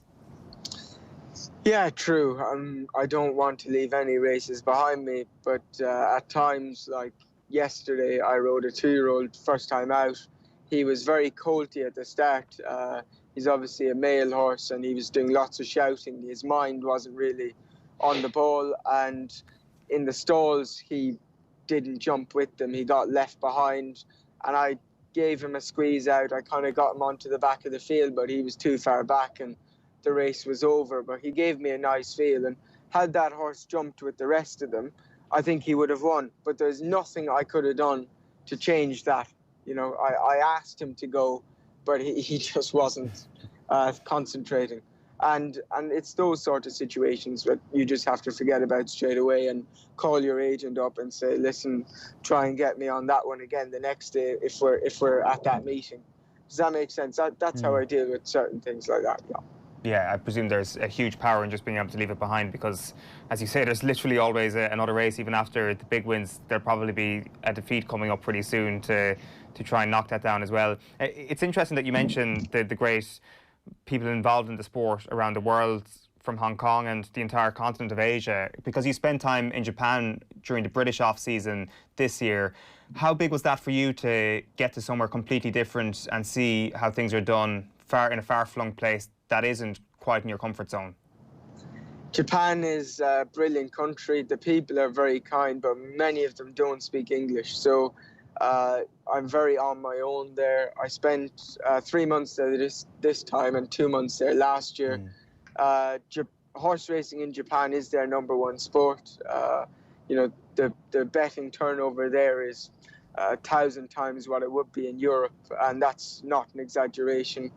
Their prize money is the highest in the world. Their breeding industry is the best in the world, because they buy all the best brood mares from Ireland and England and France and everywhere they can, and they cross them with the stallions they have there. But all the pedigrees of the stallions they have in Japan are from Europe as well. So they've been very clever in how they've managed their horse racing. Japanese people are only allowed to bet on 3 sports: boat racing, indoor cycling, and horse racing. So even if you've no interest in horse racing, JRA is Saturday and Sunday, just twice a week primarily. You're going to 12 races a day, maybe 2 or 3 meetings. You're going to watch the horse racing because everyone's talking about it. It's advertised everywhere. I won the Japan Cup last year on Suave Richard. There's 7 horse racing newspapers, so imagine there's 7 racing posts printed daily. It's just on another level out there. It was my ambition since 2012 to get there. I never thought I would, because they only take 5 foreign jockeys at any one time, and they do it on world rankings. So last year when I was there, they had the best 5 jockeys in the world on ratings. So It's a pretty tough place to get to, but I adore it, and I ride the best horses there. The opportunities I receive in Japan are just incredible. I rode 7 winners on one day. I broke the record for the amount of winners in a month, in a 3-month period. But I was riding the best horses. Do you get to appreciate that, Oisin, that you're like, I'm in one of the most fascinating countries in the world, I'm incredibly successful in this whole sphere at the moment? Or is it very much a period of self-improvement and always thinking to the next race and trying to get better and better? Do you get a moment to soak that in at all? What I am worried about is trying to go back and break the record I set myself. I don't know if it'll be possible. And what the most difficult thing about Japan is, normally I wake up about 56 kilos, guys. So roughly that's 123.5 pounds. In Japan, I have to do 54 kilo. So I have to be 119 pounds. I have to weigh out at 119 pounds. So to do that with my lightest gear, I have to be about 116.5 pounds, which is 53 kilo, which is a good 3 kilo what I'm comfortable at, if that makes sense. And that's all water loss, realistically. So I spend from Friday night to Sunday very dehydrated every single week. And over a 12-week period, which includes Christmas and New Year, when all my friends and family are tucking into dinner and a pint of Guinness, I'm literally sipping on ice cubes and on the treadmill and sitting in a hot bath. It's not much fun, but when I end up riding the quality of horse I do, it makes it all worthwhile. That sounds incredible. So it is a situation where it is hell, actually, and I presume the best part is winning, and to get to that position where you can even get into the starting blocks is a nightmare situation for you. Like, what goes through your head during those weight losses? What is the thing that motivates you to keep doing them during those 12 weeks? Just the good horses, guys. Like, they tend to race, so it's very cold in Japan, November, December, January. That's when they have their best racing, and that's when I'm there. So you're racing on very fast ground. It's literally rock hard ground. It's like 2 degrees every day. I've got no clothes on because I can't put them on because I've got to do light weights. So I'm freezing cold. The first couple of races every day are maidens, so horses that have never ran before. They've had one run. They've never won. So they're not very exciting. But once you get them over and done with and get yourself through that pain barrier of hopefully you've won on 1 or 2 of them, then the better ones start coming out. And by race 9, 10, 11, 12, they're the proper machines and you really enjoy riding them. But the first half of the day is torture. The jockey's mindset is just incredible. When what you're talking about, what you put yourself through, and even been out in 2 degrees wearing practically nothing just to keep that weight down as low as possible, and the sacrifice. I'm sure you probably don't call it a sacrifice, but like, are there days where you ever question, like, is this worth it? Is it worth what you have to put yourself through to get the very best out of yourself?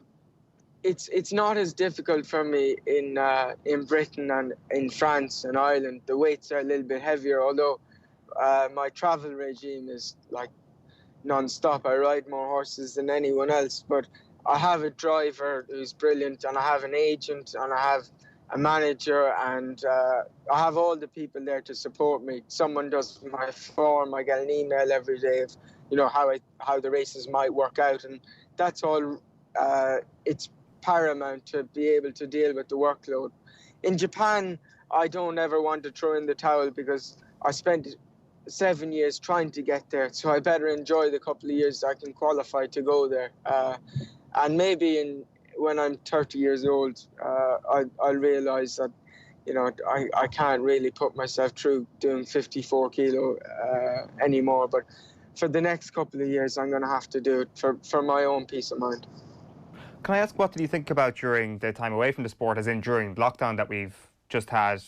Was Japan presumably one of the last things you did before the world shut down? Like, what do you think about your career? Do you do a lot of reflection? Do you watch back old races? Or did you put racing out of your mind for those 2 or 3 months that we were away from sport?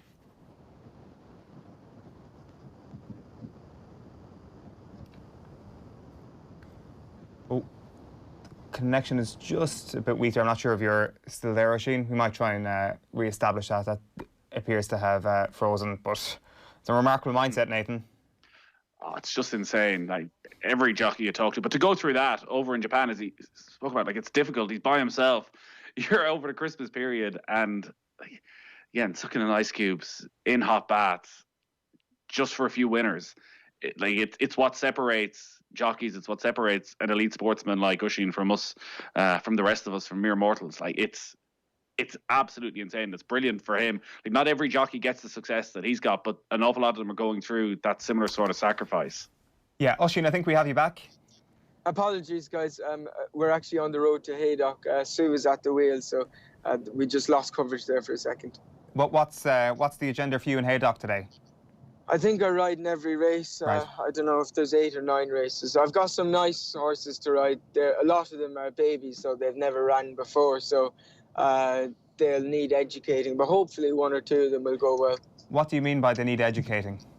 So these kind of ones, the well-bred horses, you don't get them super ready at home because you want to keep their minds as sane and as relaxed as possible. And then at the races, if they're straightforward and handling it really well, they can have 1 or 2 smacks to like try and go and win the race. But if they're real babyish, you're better off just go hands and heels and try and get them to finish and have a kind of easy day out.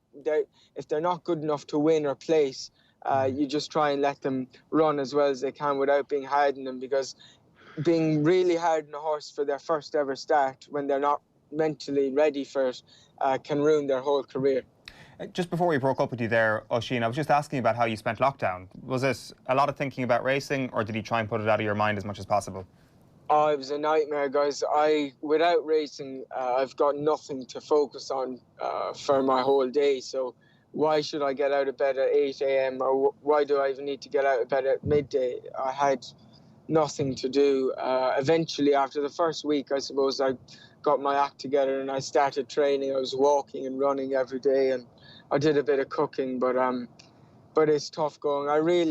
And you feel sorry for yourself as well. But how can I feel sorry for myself when there was large families stuck in towns and cities and in Dublin and London and Birmingham places? They're the people you would pity. How do you manage to change that when you're feeling sorry for yourself? Do you manage to change that, or has basically the return of racing been the return of happiness in your life? No, I after a week or two, I realised that people were in far worse off situations. I was pretty spoiled to live virtually in the countryside and have a free rein to go out and go walking every day and watch Netflix and Skype. Imagine if you had 3 young children screaming the house down all day. That wouldn't be ideal. No, it's not ideal at all, I can assure you.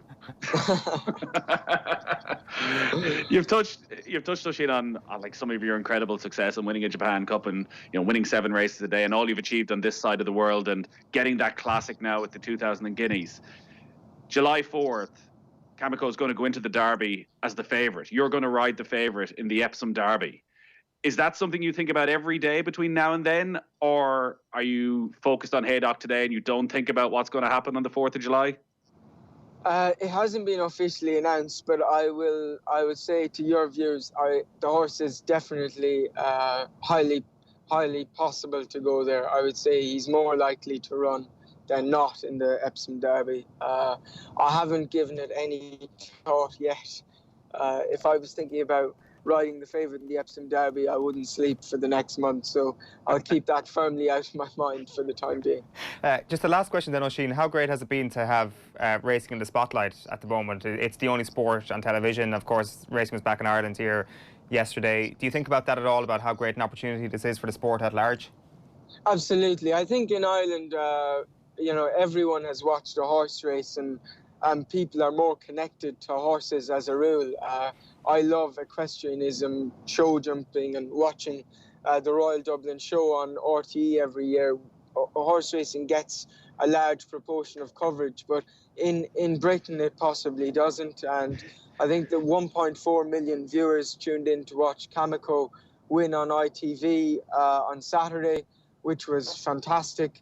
And I hope people like me as a jockey and trainers, we can sell the sport over the next week or two. While we have that opportunity, I think we need to grasp it with both hands. Fantastic stuff. Oisin, there's so much more I wanted to chat about, but unfortunately we're out of time. Hopefully, though, we'll chat to you again and continued success. All the best. Thanks very much, guys. Take care. Oisin Murphy there on the line, British flat champion jockey. An incredible story. The Irishman doing incredible things, not just in Britain, but in far-flung places such as Japan, as he said. It is 9:05 on this Tuesday morning. Still plenty to come in this morning's show, and we will be joined by Tommy and Kevin Keane of Triathlon Ireland in just a moment, because we've got some exciting news for you. OTB are partnering once again with BMW and Triathlon Ireland to take part in the Run and Ride for Pieta, which is a cycle and run challenge that is supporting Pieta House and is proudly supported by BMW Ireland. Both our fit and slightly unfit team of OTB presenters will be taking on the challenge over 6 weeks with regular updates throughout, and it's all ending in a live broadcasting of the duration right here, of the duathlon I should say, right here on OTB AM. We'll be getting nutrition, running and cycling experts on the show over the coming weeks to give us some well-needed tips, and we'll have weekly prizes to give away courtesy of both BMW and Triathlon Ireland. We are turning our attention to football now, because it's best case, worst case, which is something we've been doing for 2 days now at this point, Nathan. We got through the first 3 clubs yesterday. Today it is Brighton and Hove Albion, it is Burnley and it is Chelsea. We may as well go in alphabetical order here and start with Brighton and Hove Albion, 15th in the Premier League at the moment on 29 points, 2 points above the drop zone at the moment. The best case scenario here, it's obviously that they don't get relegated. How likely is that in your view? I would worry for Brighton. Where the goal's going to come from. Neil Maupay went through a really hot streak earlier in the season, but away from him, who's going to score the goals to keep them up? The irony with Brighton is when you look at their statistics, they haven't conceded many goals. They've conceded fewer goals than all the other sides in that relegation fight, and this coming under Graham Potter, who has brought them a more expansive style of football. And even though it's been a struggle this season, like it has been for the last couple of years, even when Chris Hughton was there, you talk to any Brighton supporters and was over there just before the lockdown started, they are still buying into what Graham Potter's trying to achieve. They are enjoying this season more than last season, even if it is another relegation fight. They enjoy the scrap that they're in. But goals are what's going to keep you up. And I think we touched on Bournemouth yesterday, and you look at the attacking players that they have and the talent that they have with David Brooks coming back in. I'm not sure that Brighton have that quality of player up front. As I say, Maupay had one streak. Has he got it in him to go and continue that in this final 5-6 week stretch? Or does somebody else, like we saw what Glenn Murray did last year when they really needed him? He hasn't done a huge amount this season. What is he, 38 at this stage? Or maybe Aaron Connolly gets his chance. Maybe he's cheering brilliantly. They need someone. They need someone to go on some sort of a streak over the next little while, because relegation for Brighton would, what players are going to leave? Lewis Dunk is probably the player most likely to go if they're to go down. He may even go if they stay up, but they're 2 points outside the relegation zone as it stands. I think it's going to go right down to the wire for Brighton. You think that if they go down, they're in big, big trouble then? And if we want to get into the worst case scenario here, that they would just be ill-equipped and they would get completely ravaged in the transfer market as well? Possibly. Again, it is that conundrum of what's the transfer market going to look like. We obviously look at it from an Irish point of view. Shane Duffy has been in and out of the sides, didn't play the last couple of games before the lockdown. Never seems to have fully convinced Graham Potter that he can fit into his style of football. Like, if they go down, does Duffy get another Premier League team? I would say there's no question he's good enough to play for a Premier League side. A backs to the wall Premier League side. Any of the promoted sides would love him, sure, Shane Duffy in their team. But Dunk may go. Would they let Duffy go as well? Either way, he needs football, and maybe with this break, he's had a chance in training to show Graham Potter he can do something. But it's at the other end of the pitch, the problem. Like Brighton are very strong defensively. I just wonder, can they score enough goals? Burnley then are in 10th place on 39 points, definition of mid-table. Best case scenario here, Nathan? I mean, we spoke about Arsenal potentially getting European football yesterday, or Champions League football in 9th place. Burnley, do they target the last Europa League place here? This is the problem. What is best case scenario? Because do they want Europa League football? What is Europa League football going to look like? So you think back to the last time when they did qualify for Europe and they're back in training at the beginning of July. They barely have any sort of a break. It feels like it really hampers their season throughout the fact that they had to return so early. Now, the Europa League is going to be slightly different this season in terms of when it starts, so maybe that's not as big an issue. Just don't think Burnley are ever going to have a squad big enough to deal with being able to play twice a week, week in, week out. They have the talent in their squad like Wolves do, where at least Wolves are in the Europa League and can seriously be considered contenders and can put a lot of stock into that. Burnley are never going to have that quality of squad. So best case scenario is that they finish 9th or 10th. They're not going to be involved in the relegation zone. They were in brilliant form before the lockdown. They were unbeaten in 7 games. They just drawn with Tottenham. There's a couple of players out of contract. Robbie Brady's obviously extended his contract. Jeff Hendrick will be fascinating to see what he does over the last couple of months, because we touched on West Ham and Charlton and players who were out of contract maybe not wanting to play. Jeff Hendrick's been linked with AC Milan. How is that as glamorous as it once was? The name obviously is, but like Burnley arguably are as big a club as AC Milan are right now. Is he playing for his future at Burnley, or actually in the current market are you looking for this giant payday that you could possibly get as a free agent? When you're looking at some of the rumours of loan deals and free transfers, like, is being a free agent, is this the best summer you could ever be a free agent? Because clubs won't want to spend massive money on transfers, but will they be willing to give players a better signing on fee to get them in? So Jeff Hendrick is a player to keep an eye on, because this could be the best 6 weeks of his life. If he hits the ground running here, and regardless of form, he generally seems to be in that Burnley team. If he can hit the ground running and get to the level that we saw at Euro 2016, or at times even since in the Premier League, there's a big opportunity here for him to get a really good move and to make a lot of money as well. For sure. Let's finish up on Chelsea for this morning. Best case scenario here, we know what it is. It's that they cement their Champions League position. So we're going to get into some of the minutiae here. What's the best case scenario with Timo Werner? He's being a hit is one thing, but how do they do that, Nathan?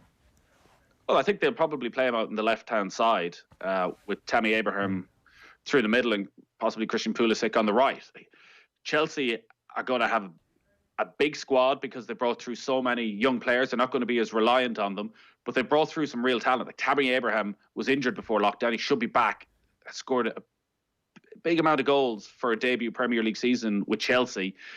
If he's fully fit, I think he's going to be their main man, their main number 9 with Giroud as backup. They also need reinforcements. Willian, you would expect, is going to leave the club. Pedro is going to leave the club. So there's going to be a few players there missing out. But I was at their last game before lockdown when they beat Everton 4-0. And that was a game they went into without Kante, Kovacic and Jorginho. Their entire first choice midfield were missing, and still they dominated Everton in the middle of midfield. Mason Mount had some injury problems. Every time he plays, more and more impressed. Billy Gilmore. Remember Billy Gilmore? Remember before lockdown, and Billy Gilmore was the next big thing. What age is he? 27 now? I think he's balding at this stage by the time he's back. But you go through Mount, Abraham, Gilmore, Tomori, Reece James, who Pat Nevin was on a few weeks ago saying he feels might well be the pick of the bunch. You have that as the base of good young players alongside Pulisic, Werner coming through. And then if they can get N'Golo Kante playing between now and the end of the season, it's a strong midfield and attacking lineup they have. No shortage of options. I still think maybe they need some reinforcements defensively. They probably need a left back. I don't think Lampard's fully convinced by Marcus Alonso. Arguably need another centre back, though. Tomori is brilliant. I'm not fully convinced by Zuma. Rudiger probably has another season. They need some consistency, firstly, between now and the end of this season. Like, there have been times like that Everton game, they've been brilliant. They had a really good victory against Tottenham, but they were beaten twice this season so easily by Manchester United. They're lacking that bit of rhythm, which maybe comes with having young players. The best case scenario is where they are, 4th place, 3 clear of Manchester United. Maybe they can put some pressure on Leicester. The worst case scenario, though, and would be absolutely disastrous if they somehow have a dip in form and they can't get a bit of consistency and they end up missing out on Champions League football, which isn't beyond the realms of possibility. If Manchester City were to win their appeal and suddenly you need to finish top 4, there's a lot of teams hot in their heels. And while they've Aston Villa first up, they then play Manchester City and Leicester back to back. So that will tell us a lot about where they are. But if it all goes according to plan, they finish Champions League, they get Timo Werner, they've got a lot of money in the bank, it seems, and they're ready to take advantage of this situation. Strongly linked with Kai Havertz now as well. They could be a real force to be reckoned with. And I just think there's so many good, exciting players. Gilmore could end up being one of the great midfielders. Tomori, one of the best centre-backs, right through the middle. And I still think Mason Mount is the best of them, the best of those 4 or 5 young players. Every time he gets on the ball, his awareness, his tactical awareness, his ability technically when he gets on the ball, popping up in the right places all the time. If you're a Chelsea fan right now, I think you're pretty excited. Assuming Werner's a Chelsea player next season, it sounds like, from your point of view, that you think they only need 1 or 2 more signings on top of that for them to challenge for the title? Or am I misrepresenting your point there? It's a big step up from where Liverpool and Manchester City have been, but considering the lack of consistency they've shown. They may well end up being, as they've sort of been this season, everybody's second favourite team. Like, brilliantly exciting to watch. Lampard will need to improve them defensively. Can they get to a level where you get 90 points, 92 points? Probably feels still a little bit of a way off. But if N'Golo Kante is back and at his best, and Lampard doesn't quite seem sure how to use him, I think if he can figure that conundrum out, they can go close. But I still think there's probably too big a gap between themselves and Liverpool Manchester City to challenge for the title. But they'll be brilliant to watch. More football coming your way on OTB AM this morning. David Meyler will be with us before 9 o'clock to chat through his best ever Liverpool Premier League 11. We're going to have Kevin Keane of Triathlon Ireland and Tommy Rooney, of course, with us in a moment on OTB AM. But before that, let's hear from Darren O'Dea. He joined Joe for a chat at the weekend, and here he is on the lessons learned throughout his pretty interesting football career. How does a Scottish dressing room versus an Indian dressing room versus a Ukraine dressing room versus a Toronto dressing room compare? And that is the first time I've ever asked that question. Yeah, probably the last time you asked me. That's some smattering. Yeah, so the kind of British style dressing room is, when I say it was my favourite, it was probably just because I was used to it. It's a little bit cutthroat. You hear, but it sounds like, I think when you hear stories now, and certainly the kind of awareness around mental health, and it takes a bit of a battering. It's nowhere near that. It's fantastic. It's funny, but you'll find there's loud characters in there, and I probably was one of them. I loved being in the middle of things, and I loved being in the dressing room and being around friends, I suppose. Toronto was similar, but just a lot softer. Boys were very sociable, and it was good fun. It was a little bit different in terms of the banter they would have together. And then, obviously, then the extreme was then going to Ukraine. Ukraine was silent in the dressing room. Players were very much got on with their own thing. So in the training ground in Ukraine, we all had our own bedroom. So we had a room with an ensuite and TV and everything. So you'd come into the training ground, I think it was 3 hours before fixtures every day, get your blood pressure, your heart rate and your weight. Then you go up, the training ground was surreal. It was huge. There was snooker tables you could go to. There was a bar, obviously no alcohol, but bar. You get a coffee and a wee snack, bring it up to your room, and maybe watch a bit of TV for a couple of hours. Sociably, you'd just meet up when you got to the pitch, train, and then that was you. As I said, there was a lot of Brazilians, so I was always the one I was the same guy. I was trying to kind of create a bit of atmosphere. And one of the nicest things that was said to me was when I left Ukraine, the director, the technical director there said I was the first player he'd ever seen bring the different cultures together. Because I was constantly, listen, if you didn't want to speak to me, I was speaking to you. And as you well probably know, I can speak. So I loved speaking to people. I loved being around people. So I kind of was someone that bonded the squad a little bit. Yeah. And India, the whole squad, including the staff, lived in a hotel. This luxury, top luxury hotel. So again, there wasn't a dressing room. We arrived to trained, and then went back and had our own rooms. And I socialised probably in Ukraine with the Brazilians, and in India there was a Spanish kind of group that I kind of clung on to purely because they all both spoke English. But getting to know the other cultures was one of my favourite bits. So getting to know Ukrainians and Russians, very cold to start with, very hard to break down barriers. But once you did, brilliant guys. Yeah. Indian people, really kind of soft nature, didn't maybe, they wouldn't make the first step with you because they were a little bit more timid and standoffish. But again, a fantastic culture, people. And then through the mix of this, there were Serbians, Dutch, Cypriots that I played with, that I ended up being really friendly with. So probably something I've taken massively from my career into coaching is being able to handle different cultures and backgrounds and accepting people for what they are. And there's a million ways of being as a person. And I feel now I'm very, very, that's a strength of mine because of the travelling I did as a player. OTB AM. This is OTB Sports Radio. This is OTB Sports Radio. Thursday night football with John Giles. When you lose a big match like that, you have to suck that up. But to go into a dressing room and say you're celebrating to it, disrespectful.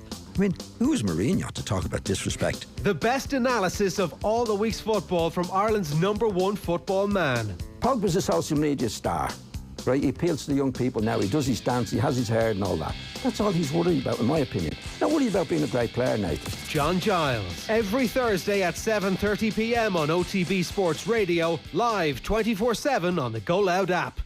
Missing this? When that didn't materialise, I think both Paulie and myself probably looked at each other and kind of thought, what next?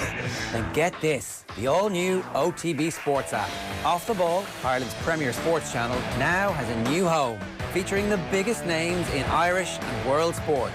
Podcasts, interviews, news, commentary, analysis, plus almost 20 years of sporting archives. All free and ready when you are, at home or on the go. The new OTB Sports app. Download it now from the App Store and Google Play. OTB AM. You're welcome back. It is 20 minutes past 9 on this Tuesday morning, and we are delighted to announce that OTB are partnering with BMW and Triathlon Ireland to take part in the Run and Ride for Pieta, which is a cycle and run challenge that is supporting Pieta House and is proudly supported by BMW Ireland. Both our fit and slightly unfit team of OTB presenters will be taking on the challenge over 6 weeks, with regular updates in the show throughout, and it's all ending in a live broadcast of the duathlon right here on OTB AM. We're going to be getting nutrition, running and cycling experts on the show over the coming weeks to give us some well-needed tips, and we'll have weekly prizes to give away courtesy of both BMW and Triathlon Ireland. Delighted to say that Kevin Keane of Triathlon Ireland is with us. How are you, Kevin? Very well, guys. How are you doing? All good, all good. This is an interesting topic of conversation because most of the sports bodies we've spoken to have spoken about how they've been trapped without being able to engage in their given sport at all. Whereas it seems over the last couple of weeks, in at least 2 of the 3 sports, things are booming in Ireland. It may not translate into triathlons, but there are so many more people on bikes and definitely more people running, it seems. Yeah, I guess it's been one of the great things is when you look at the streets, you see lots of kids on their bikes, lots of people running who wouldn't usually run. And I guess for a lot of sports, it's just been a lottery as to what they're able to do. We've been luckier than many because individual sports are the first ones that kind of got the green light to go back.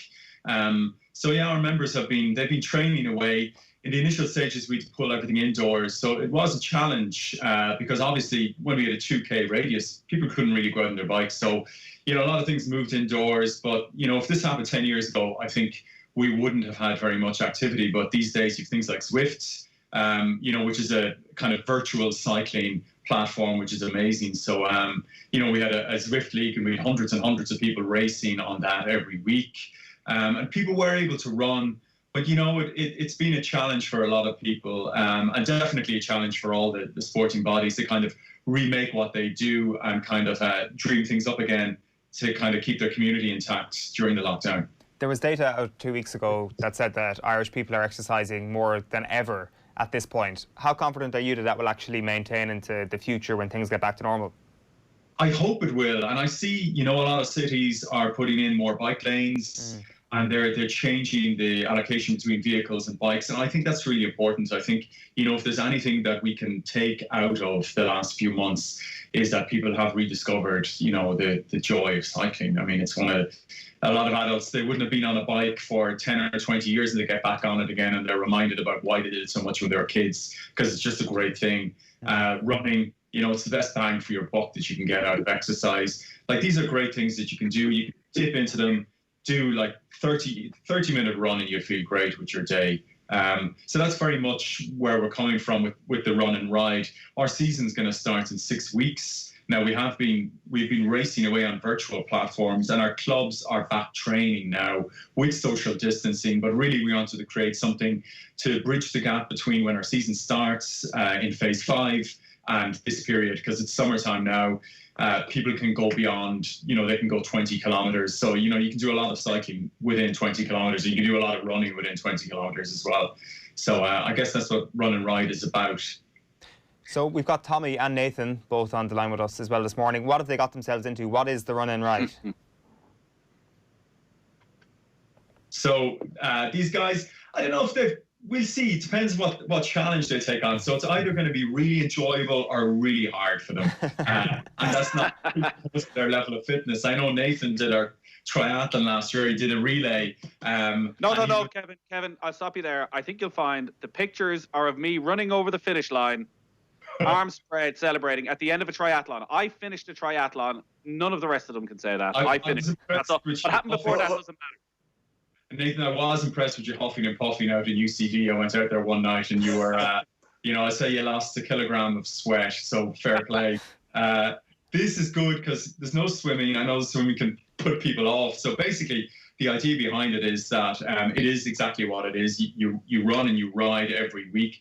A duathlon is a run, a ride, and the run all put together in one go. For our challenges, we have 2 levels. For the easier level, and this is very much for people who might not have done this kind of thing before, you don't have to do them all at the same time. Every week you get a new challenge, and it goes for 6 weeks. It starts off pretty simple. You just have to run 3K on one day, ride 5K on one day, run 3K on another day. They don't have to be all done at the same time. Every week it gets a little harder until on week 6, you're going to do an actual sprint distance duathlon, which means you go out, you run 5K, you get on the bike, you cycle 20K, you get off the bike, you run 2.5K, all without stopping. So that's harder than it sounds. Your legs turn to jelly after the bike.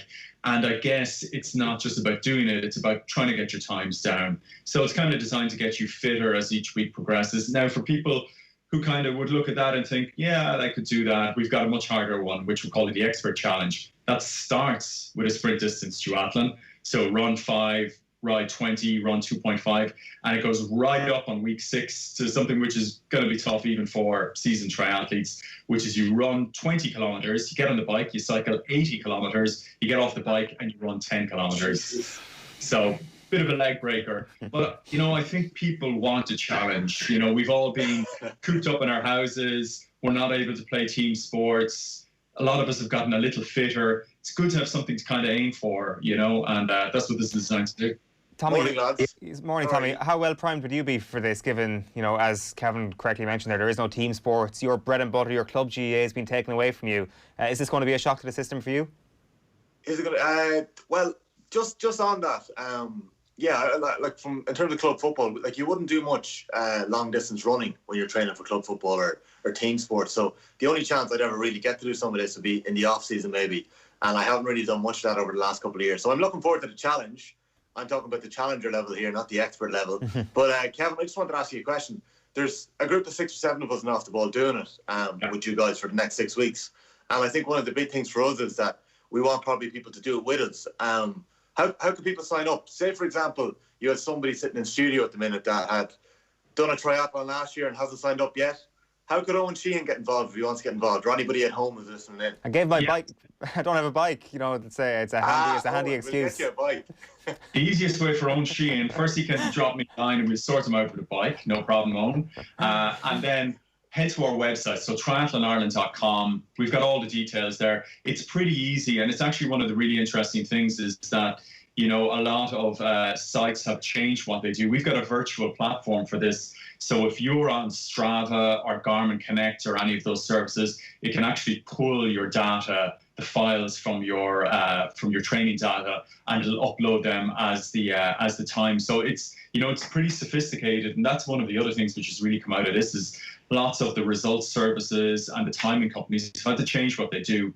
So we're really excited about the platform that we're using for it. And you can, for people who don't have that level of sophistication, if you don't have a sports watch, it's not a problem. All we ask is that you take a photograph of you doing the challenge. You could manually input your time, because really, especially at the starter challenge level, it's all about participation. It's about kind of giving people something to focus on every week, something to tick off the summer with. Because, when you look back in the summer, a lot of times you remember the kind of things that you challenge yourself with. And we want to create that for people, because we know a lot of people, they might have started running a bit. It's good to have a plan. It's good to have a goal.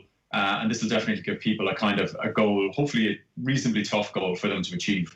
It sounds great. I think it's a nice little step up as well, because a lot of people are running 5K. It's an extra challenge to go straight from the 5K onto the bike to do 20K. And then, as you say, getting off the bike and the legs are like jelly. 2.5K may not seem much, I'd say, when you're doing those last few kilometres. It's still going to be a test for most of us. I took a lot of abuse last year. In fact, all of us who did the triathlon, the relay, took a lot of abuse from our younger members of staff, how they could run a 5K or a cycle 20K or do the swim with their eyes closed. This wasn't a challenge at all. And a lot of them are doing this. So Tommy is one of those. I see the likes of Enda Collin, Tom Malone have signed up. Surely for those guys in their 20s, okay, myself and Jaron Adrian, you know, the over 35s are the two lads, the over 40 section. We'll do the challenger. Surely, if you're in your mid-20s and you're reasonably fit, you're a soccer player, GA player, you should be able over 6 weeks to step up to that expert level. I think so. I think if if you play 80 minutes on a GA pitch or 90 minutes in a football match, I mean, doing that final challenge probably takes 2.5 hours, but you're sitting down for a lot of it. That 80K, like you're sitting down for all that. A 20-kilometre run. A 20-kilometre run. Nathan, how far could you run? That's how I said. I'm in the over 35 section here. I'm over 35. I'll be running 7.5K. Tommy, I know you're a full forward and you don't do much running, but come on. Exactly. You've got 6 weeks. You will be the fittest man in Meath Hill by the time championship starts at the end of this. It couldn't be better timing for you. Listen, on that, right? So nobody's been able to train in say football or other team sports, Kevin, over the last 3 months. And one of the big things has been probably an explosion in people running on the roads, as Owen has said. And we saw a lot of people. There's a lot of kind of guff about people posting 5-kilometre times and putting up what they got in their Fitbit. And I'd say there's a couple of scarcely believable times at times. People running like 13 minutes on 5. I'm only joking. What should we be aiming to run at say the first 3K next week? So we're going out to do the first week of training. And as you said, it's a 3K run. I think the aim, Tommy, is to run 3K. Yeah, but what's the distance? What's the time? Like, what should we be aiming for here?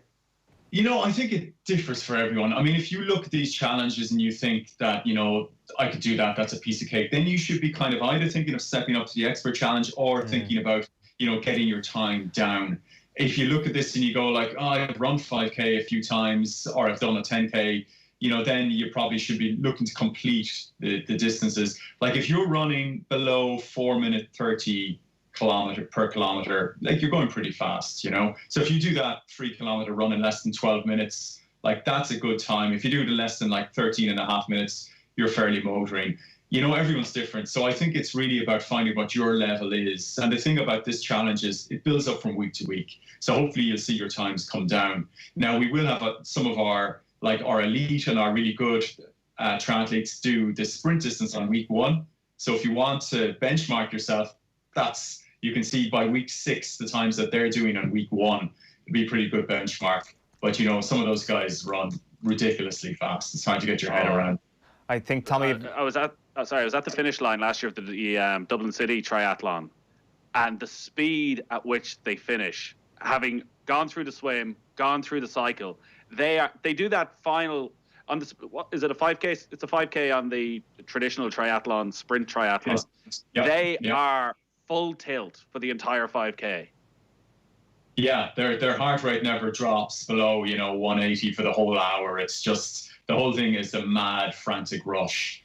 But I guess that's what youth has, guys. None of us have that anymore. So it's just a question of kind of finding your level and kind of pushing yourself, I think. I think, Tommy, if you're looking to actually measure your time rather than just simply stumbling over the finish line, you are ready to step up to the next level, definitely. But that is something for another day, I think. Kevin, great chatting to you. Thanks, Millie, for coming on. Thanks, guys. Best of luck with the challenge. Cheers, Kevin. Thanks, Kevin. Kevin Keane there of Triathlon Ireland. There's going to be so much more about this over the next few weeks on OTB AM. It is the BMW Run and Ride in partnership with Triathlon Ireland as well, all for Pieta House, of course, at the end of the day. Right, this Friday at midday, we'll have another edition of Know Your Football, where you'll have the chance to win the rollover prize of €2,000. 15 football-related questions, and all you got to do to win is answer the 15 correctly. Keep an eye on our social channels throughout the week to find out how to register to play. Know Your Football is brought to you in association with Paddy Power. Check out paddypower.com for their great offers, and always gamble responsibly.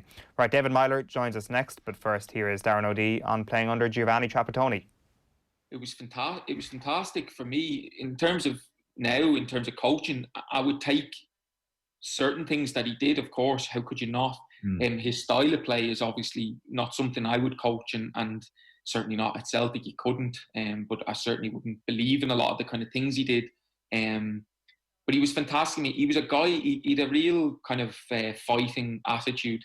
He loved players that were passionate and would do anything to play for the country. So he was big on people pulling out, or he was loyal. So if players constantly showed up, they would usually stay in the squads, and he wasn't one for well, I think he was renowned for not really watching all that many games, and sometimes there was clamour for getting a player into the squad, and it would take them ages to get in. Yeah, I think he was very, very loyal, and I was no doubt I benefited from that.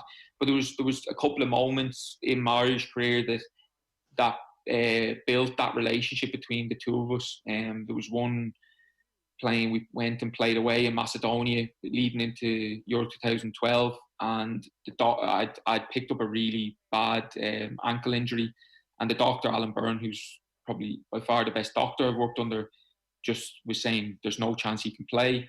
And Trapp argued tooth and nail, and there was a bit of an argument, put it that way, but I played the game, and then typical Trapp, we went and ended up playing in Belgium in a friendly 4 or 5 days later against Italy, and he sent all the more senior players away because it was the end of the season, and he insisted I played again.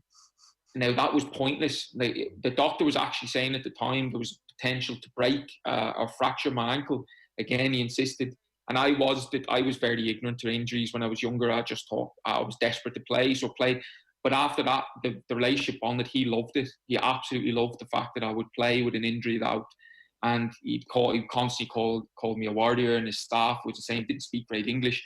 We wouldn't have exactly sat and had conversations. But once he trusted you, that was it. It was very hard to get him to trust you. But once he did, you had that relationship, and I benefited from that because there were good players, probably at times playing a higher level than me. And by any time, Sean St. Ledger was a great example of that. Was always brilliant for Ireland, but his club career at times was a little bit rocky. But he kept John O'Shea at right back for a lot of his career, where John was probably more suited to playing at centre back. But that trust with Trapp was a big thing. That full Darren O'Dea interview is available now on the OTB podcast streams and on youtube.com/offtheball. It's a great chat, and we're taking it out in full. Right, we are turning our attention to the best all-time Liverpool 11 of the Premier League era. That is. Nathan is with us. We're going to have David Meyler with us very shortly. We're looking at both of your teams here, Nathan. They're relatively similar. What are we looking at here? Is there any conscientious or controversial decisions, I should say, that have popped up and you're thinking that are going to pop up over the course of the next little while? Yeah, I expect that our defence will probably be quite similar, but from midfield into the attacking options, I'd expect there'll be a little bit of debate because they've had so many quality players in those positions. I think part of Liverpool's problems for the first couple of decades of the Premier League was that defensively there were just so many issues. That calamitous goalkeeping mistakes, so many of them down through the years, struggled to get a great defence. At times they had it under Rafa Benitez, but at times then had to sacrifice their attacking instincts as well. But the one common thing is that they've always had a lot of quality in midfield, and particularly up front. They've almost always, through the quarter of a century of the Premier League, going on almost 30 years of the Premier League, they've always had outstanding attacking talent. So I think trying to pick a front two or a front three is probably going to spark quite a bit of debate, because you look at the attacking players from Ian Rush, who, again, banging in the goals in those first few seasons of the Premier League. Robbie Fowler comes in and takes over. Then Michael Owen arrives in. You've got guys like Emil Heskey, Jari Litmanen, Fernando Morientes, Milan Barros there before Fernando Torres arrives and scores an incredible amount of goals. The day he leaves, Luis Suarez comes in, scores more goals in a Premier League season than anybody. And then you have the current front three of Salah, Mane and Firmino. So trying to pick two or three out of those 7 or 8 players was, I think, the biggest challenge of all. We may as well get this underway while we're waiting for David here. Who have you gone for in goals? This was as straightforward as the decision as you'll get in this team. Alisson is Liverpool's best goalkeeper by a mile in the Premier League. It's a position that undermined Liverpool for years. It's a position that cost them arguably a European Cup just a few days before Alisson signed, when Loris Karius made that terrible mistake, a couple of terrible mistakes in the Champions League final against Real Madrid. And everybody knew it was a problem issue for Jurgen Klopp. He was never convinced by Simon Mignolet. Went with Karius, but everything has changed since Alisson has arrived. He is a thoroughly modern goalkeeper, a fantastically brave shot stopper, Schmeichel-esque ability on one-on-ones. He makes his body so big time and time again when teams, Liverpool play that high defensive line. If a player does get in, Alisson is out in a flash, makes himself big. And obviously, for a modern goalkeeper, he's ridiculously good with the ball at his feet. Every single game, there's a 50, 60-yard pass that just stops you in your tracks. And you think of that half-volley clearance, which is almost his trademark at this stage, from Mo Salah in the victory against Manchester United just a few months back in the last minute at Anfield. He's got absolutely everything. First season, 27 clean sheets across all competitions, conceded just 12 goals in 20 Premier League games this season. Possibly the best goalkeeper in the world right now. Pepe Reina and Jerzy Dudek, the only two other contenders. Reina was there 8 seasons, kept the most clean sheets, the Golden Gloves Award 3 seasons in a row, won an FA Cup and a League Cup. Dudek, obviously, the heroics, that wonder save from Shevchenko, both in extra time and then in the penalty shootout to win Liverpool in the Champions League. But I don't think either of them close to where Alisson is. The recency bias is alive and well in this pick, but in fairness, you're never going to usurp Alisson. I can confirm that David Meyler did also go for Alisson in terms of his starting 11, so we have agreement there. We also have agreement at right back. Who have you gone for? Trent Alexander-Arnold. Probably redefined what a fullback can do in English football, as he said himself. Nobody wants to grow up to be a Gary Neville. They've tried to change that, and he probably has changed that. I'd argue that after Kevin De Bruyne, Trent Alexander-Arnold's the best passer in the Premier League. His range of passing is, you have to see it to believe it. The way he can ping those cross-field balls, it's just unreal, whether it's a straightforward cross-field ball through the air to Andy Robertson or hitting one at 100 miles an hour on the half volley, like he did in the game against Manchester City for Liverpool's second goal, that cross-field ball that suddenly released Robertson. Manchester City not expecting it. Robertson flings it in for Salah. Probably Liverpool's best goal of the season. And his contribution in an attacking self, 12 assists already this season in the Premier League, 12 assists last season, a record for a defender. And I know there's questions at times over him defensively. Jurgen Klopp doesn't lose sleep over Alexander-Arnold's defensive ability. He does absolutely everything he would want him to do. And Phil Neal will be in everybody's Liverpool team as their greatest ever right back. 8 titles, part of all 4 European Cup winning teams. But Alexander-Arnold already is starting to push him close. And it's hard to think of anybody who comes close to him in the reckoning of their best right back in the Premier League era. Is there a chance that he plays further up the pitch sometime soon? Well, the expectation when he broke into the side at first, even you think back to that debut against Manchester United about 3 years ago, and he had an awful time of it against Anthony Martial. The expectation at that stage was that he would become a midfielder. Now, he has such an influence on the game from his current position. They don't need to do that anymore. So you think of the performance against Leicester over Christmas where they won 4-0 and he scored 1 and set up 2. He ran the show from right back. He ran the entire game from that right back, right wing position. So he definitely has the passing ability. He has the agility. He has the technique if they wanted to move him into a more advanced role. But it's hard to see how you could get more out of Alexander-Arnold than you do right now. It's true. David Meyler is with us. Good morning, David. Good morning, lad. So we've gone through 2 players of the Premier League 11 so far, and you'll be glad to know there's agreement so far. Alisson in goals, Trent Alexander-Arnold at right back. We were just discussing there about the future potential of Alexander-Arnold.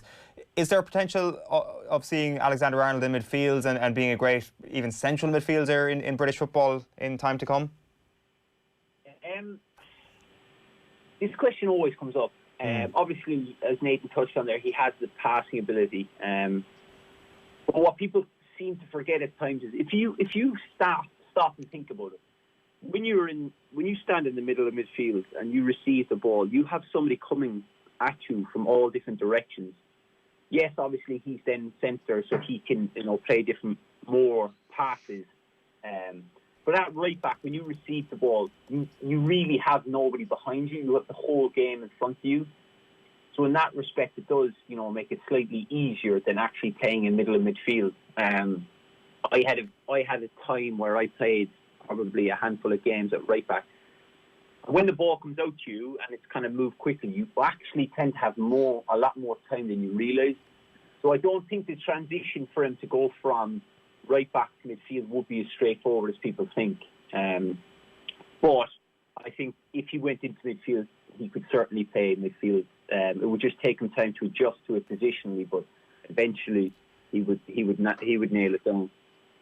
David, you might reveal to us who's at left back in your Premier League 11 of Liverpool players. Well, I have to going through it, I went through it over the last couple of days, and you're looking, and a left back has been a massive problem for Liverpool for years. You probably have to go back to Jose Enrique, who was probably the last player, certainly it would take the last 5 years, 10 years, that's been the most reliable. But then you've had different players come and go. Well, I've gone for Andy Robertson. I think the impact he's had, considering Liverpool only paid $8 million for him, the impact he's had to go on, and you look at the success they've had so far this season. I think he's probably nailed himself down as the best Premier League left back that Liverpool have had.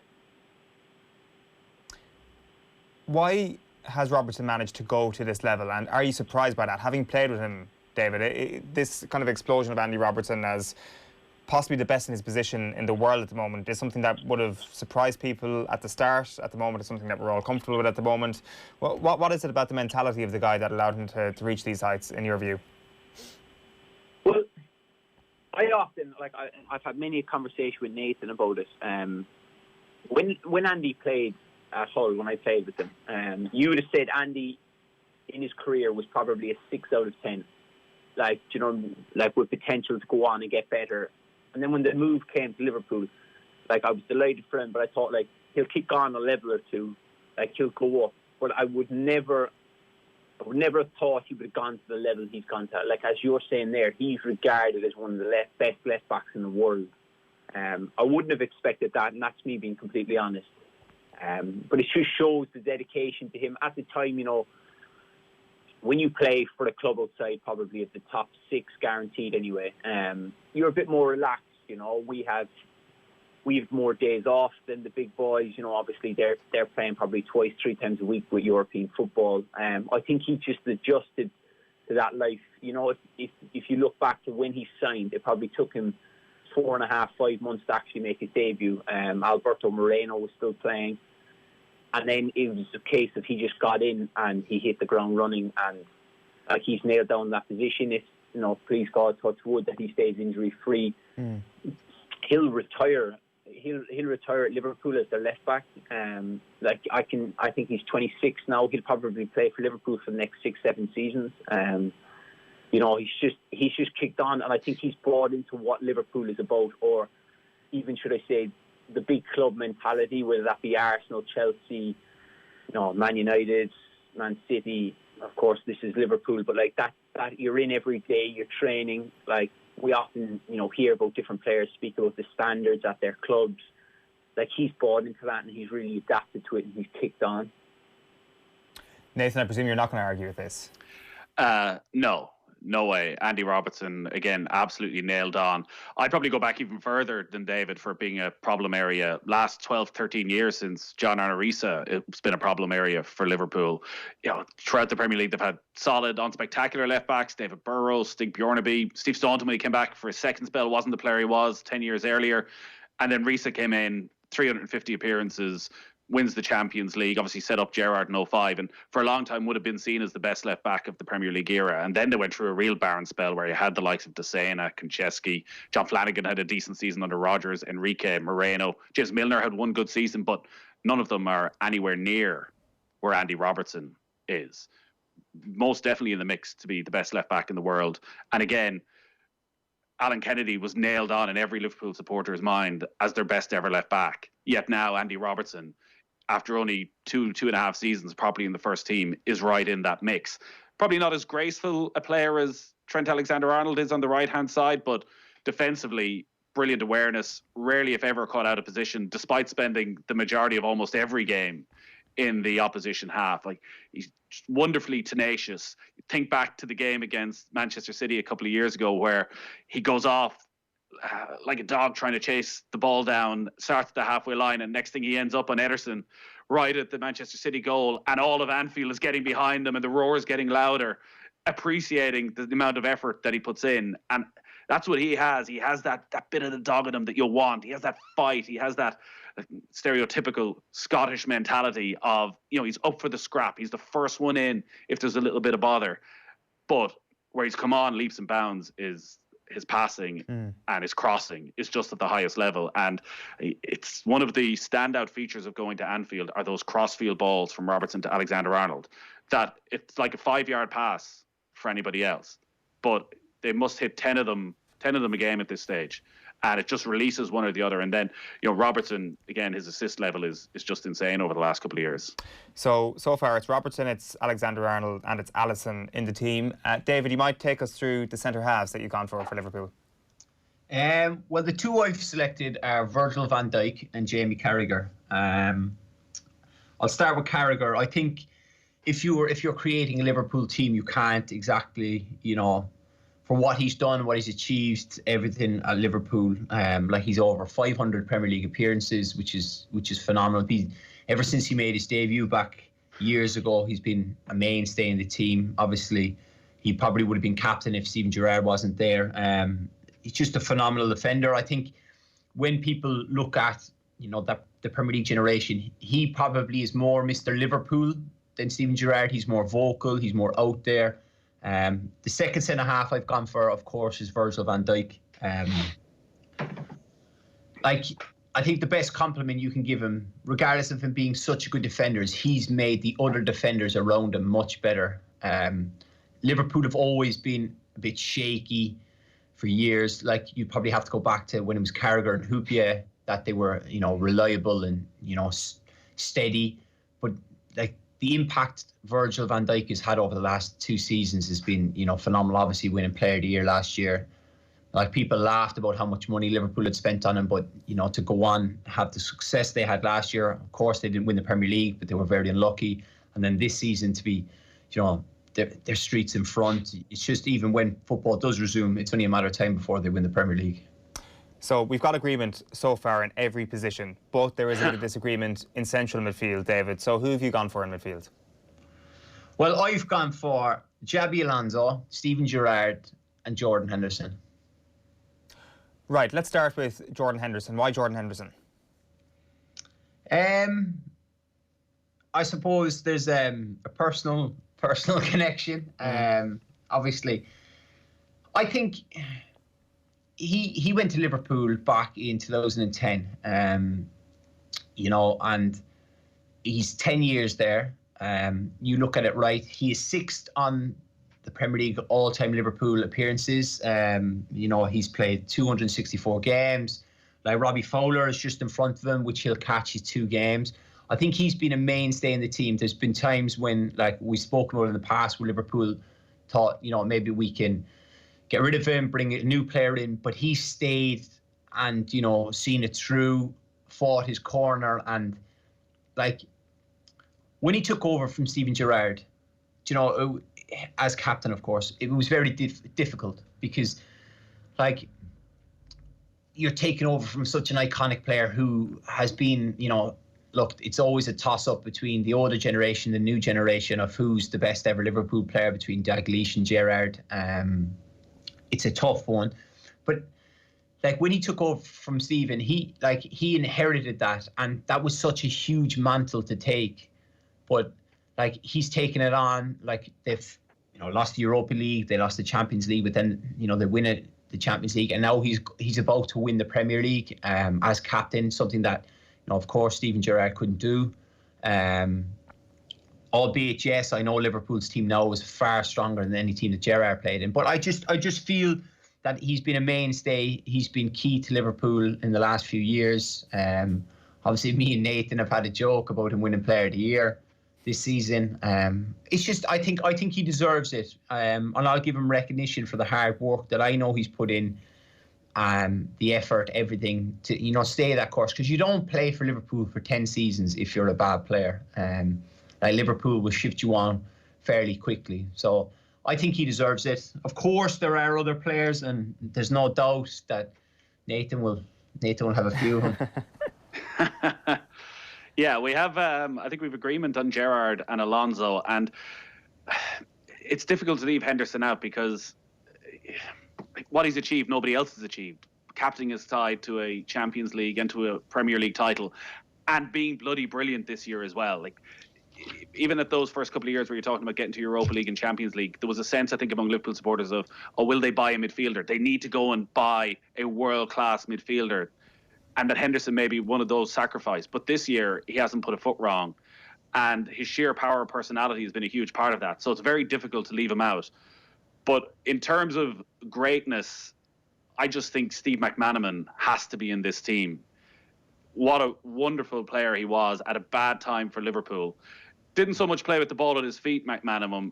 Sort of played with the ball at the tips of his toes. His technique was incredible, and I got lost last night watching back some of the goals he could score. You know, he could move the ball so quickly. At his peak, just mesmerising, flowing locks, baggy jersey, siding through the fences. You look at the goal he scored against Celtic in '97.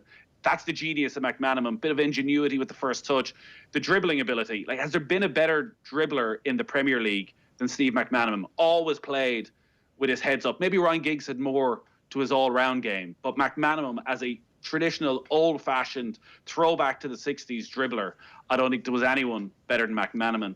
And every time he got the ball, he was exciting. He was a big game player as well. He was man of the match in the cup final in '92. He was man of the match and scored both the goals in the League Cup final in '95. One criticism maybe is he didn't score enough goals, only got into double figures once in the Premier League, but his talent was recognised by the fact that Real Madrid wanted him, and he became such an important figure there as well over the years. But I just think McManaman, maybe it is a bit of glowing nostalgia, thinking back to being a teenager and what could happen with McManaman, but he was just an incredible talent, and it's a very attacking team if you have him as part of your midfield. But I think it probably was unfortunate at times with some of the managers he played under, and that is the debate that you'll have when you go back to that team of the 90s. Like, do you criticise McManaman and Fowler because was it their attitude and the professionalism levels that they had compared to Manchester United that saw them not get to the level of greatness, or was Liverpool just a club in decline and they couldn't do anything to arrest the decline? So I think McManaman deserves his place in that midfield alongside Gerrard and Alonso. Would you still pick Henderson over McManaman, having heard that, David? Yes. I like, look, I've got a pen and paper here. I've written down 11, and then I've got 12 subs. McManaman is on it, you know. It's a weird one. I'm with you, Nathan. He was a beautiful footballer. Like, of course, you don't leave Liverpool and go on to, you know, Real Madrid. Like, that shows in itself, you know, how good of a player he was. It's weird because I don't think he's as loved by as many Liverpool fans. You know, it is a weird one. He was a phenomenal player. It's just that, like, I don't know, is it now we're at the stage of so many games, we're on TV, we see so much more football, of course, social media, like goals, passes, tackles are all flying around it. You see everything. But like, I suppose I am biased in that regard. Like, I'll put Henderson in, but I do like. I've Didi Aman. I think he was phenomenal for Liverpool as well. A massive part, you know, around 2004, 2005, 2006 for Liverpool. Another, like, he was an exceptional holding midfielder. Would Mascherano not get a look in, David? Yeah, there's another one.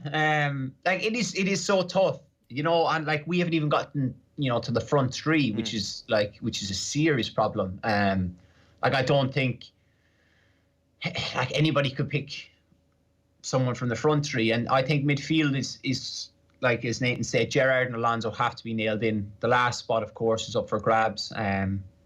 Nathan's gone with McManaman. I'm going with Henderson. I think Mascherano was a contender and was very much a cult figure as well. He was such an absolute lunatic when he was a player that the Liverpool supporters loved that, the energy that he had. Almost what ruled Mascherano out was when I started comparing him to, again, going back to Gini Wijnaldum. Gini Wijnaldum, I would say, has been a better player for Liverpool than Javier Mascherano was. It never gets any of the plaudits. There are different periods in the club's history, but I think Wijnaldum's consistently been brilliant for 2 or 3 years. And Mascherano, there was that likability factor. He put absolutely everything on the line. He'd throw his body at challenges.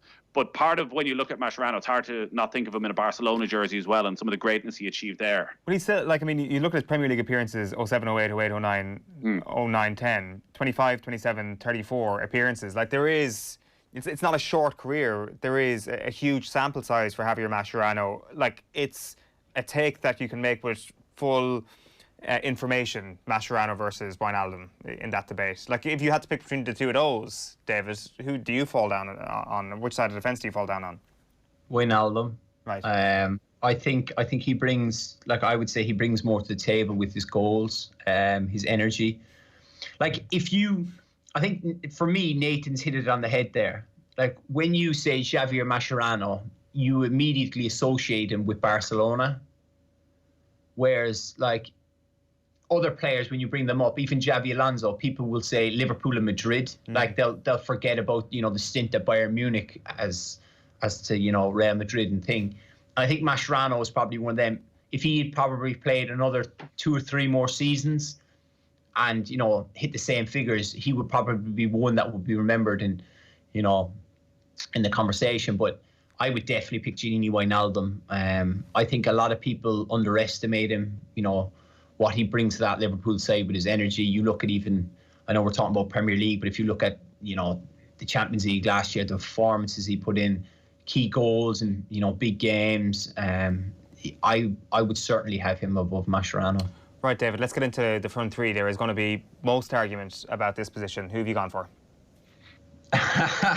I know it's the hardest one. I've gone with Salah, Suarez and Mane. I've gone with Salah, Suarez and Fowler. So the difference here is Mane versus Fowler? Right, Nathan, you definitely seem more controversial here. So why have you gone?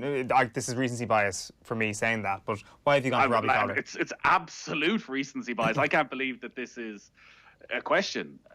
Watch this 100-goal club back on Sky. It's a quarter of a century ago, but he scored so many goals of ridiculous quality, so effortlessly, brilliantly opportunistic footballer, and people forget of just how many goals he scored in his first 4 seasons at Liverpool. So from the age of 18 to 22, he scored 116 goals in all competitions in 4 seasons, almost 40 goals a season. Now, how much of his decline was down to his attitude? How much of that brought about injuries? How much was down to having the wrong manager in Gerard Houllier? I'm not quite sure. Fowler also, I think what cements his greatness for me is that he got to do what Michael Owen never got to do. He came back. Rafa Benitez brought him back. And I remember being at Anfield for his first home game against Fulham when he scored a header. And it was like Liverpool had just scored a last-minute winner to win the league or to win a derby. There was such warmth and love for him. But Fowler was a genius, an absolute genius, and there was no better striker. His 4 years from 18 to 22 was as good as Liverpool have ever had up front. What do you think about that, David? No, I've probably picked this on a bit more balance. Do you know, like, you're not really going to play Fowler off the left there, yeah. He was more a main striker, but Nathan's right. Robbie Fowler, like, there's a reason why Liverpool fans call him God. He could score all different types of goals. Like, he was, like, I recently watched something with Jamie Carragher, and he reckons that he's probably, Robbie Fowler is the most naturally gifted finisher the Premier League has seen. Like, he had all sorts of types of tap-ins, screamers, headers, even for someone that wasn't big. He was, like, it's so difficult. Do you know, it's so difficult. Like, even as many Liverpool fans won't want to admit it, you look at what Michael Owen did. Like, a phenomenal goal-scoring record with Liverpool. Obviously, he had some bad injuries, and then he leaves. It's, Torres. A lot of people have a lot of love for Torres. Like, it's so difficult to pick Well, you look at the stats around, like Torres, 24 goals in his debut season, PFA Team of the Year 2 years straight, brought the best out of Steven Gerrard as well, and still he misses out. Michael Owen, won the Ballon d'Or in 2001 while at Liverpool when they won those 5 trophies, won the cup final by himself against a class Arsenal team. He was a straight-up assassin. The thing that changes is there was a bit more magic to Robbie Fowler than there was to Michael Owen. And also, Owen actually never scored more than 20 goals in the Premier League in a season for Liverpool. So Fowler was at a slightly different level. I mentioned Dean Rush was banging in goals in the first few seasons. I would have thought Fowler was an automatic. I would have thought maybe it's for some non-Liverpool supporters, even for Liverpool supporters, that maybe Mo Salah would be the one, because for some strange reason, there always seems to be questions over Salah. There's a lack of appreciation still, even though you look at his goal-scoring record, 32 goals in his first season at the club, more than any other players ever scored from any team in a 38-goal season. Kane, Van Persie, Henry, Shearer, None of them have done it in a 38-game season. And you'll hear, oh, well, he hasn't hit those heights since. Well, what did he do the season after? He won the Golden Boot again. So I think Mo Salah, while a lot of people may ask, is he on Fowler, Torres, Owens level? And I think watching Liverpool a lot, he very much is, and he deserves to be there as well. But I think the big thing with Salah is Salah frustrates, people watching. Like the times when he picks up the ball and he tries to do something, he loses the ball, and then it'll come to him again, and he'll try something else. He'll go try dribble past 2-3 players, get a shot off, and he'll lose the ball again. But then it'll be the third or fourth time, if you remember back to the goal against Everton, where he comes in, he curls it into the top corner. He has that bit of brilliance in him. I think there's more frustrating moments with Salah. But like as you said, Nathan, I think it's 100 Premier League games. He's got 70 goals, which is phenomenal if you think about it. Like those aren't a million miles off the stats of Cristiano Ronaldo and Lionel Messi in terms of games and goals. Like I don't know. You know what I mean? There's going to be people disagree. For me, obviously, I've gone with Suarez through the middle. I just think he was phenomenal for Liverpool. And if Suarez had played in the team now, he'd get 30 a season.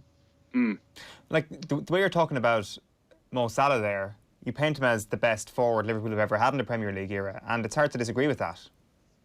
Well, his stats back it up. I think it's just a case of there's so much frustration when you watch him. Like, if you ask Liverpool fans, if you could probably replace one of the front three, now it's more than likely Salah. But then, if whoever you replace him with in the world, could they do what he's done in 3 seasons? How many players could genuinely come to Liverpool and, as Nathan said, score 32 goals in your first season, like do stuff like that? It's like they're talking about, bringing in Kylian Mbappe, and of course every Liverpool fan gets excited with the thought of it. But even a player of Mbappe's ability, would he score the same amount of goals as Salah? I don't think he would.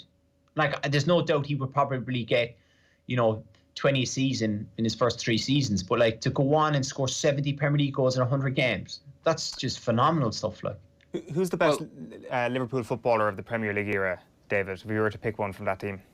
Oh, that's easy. You have to pick Gerrard. I don't think anyone. It's no question. As I said, there's a question. No, there's not. There can't be, because Virgil van Dijk is the first name in that 11. He is Liverpool's most important player of the Premier League era. He has utterly transformed the club since he arrived. It's the Premier League. Liverpool haven't won the Premier League. Virgil van Dijk is the difference maker, head and shoulders above every other defender in the Premier League, and has changed the club utterly, has changed the atmosphere in the stadium utterly.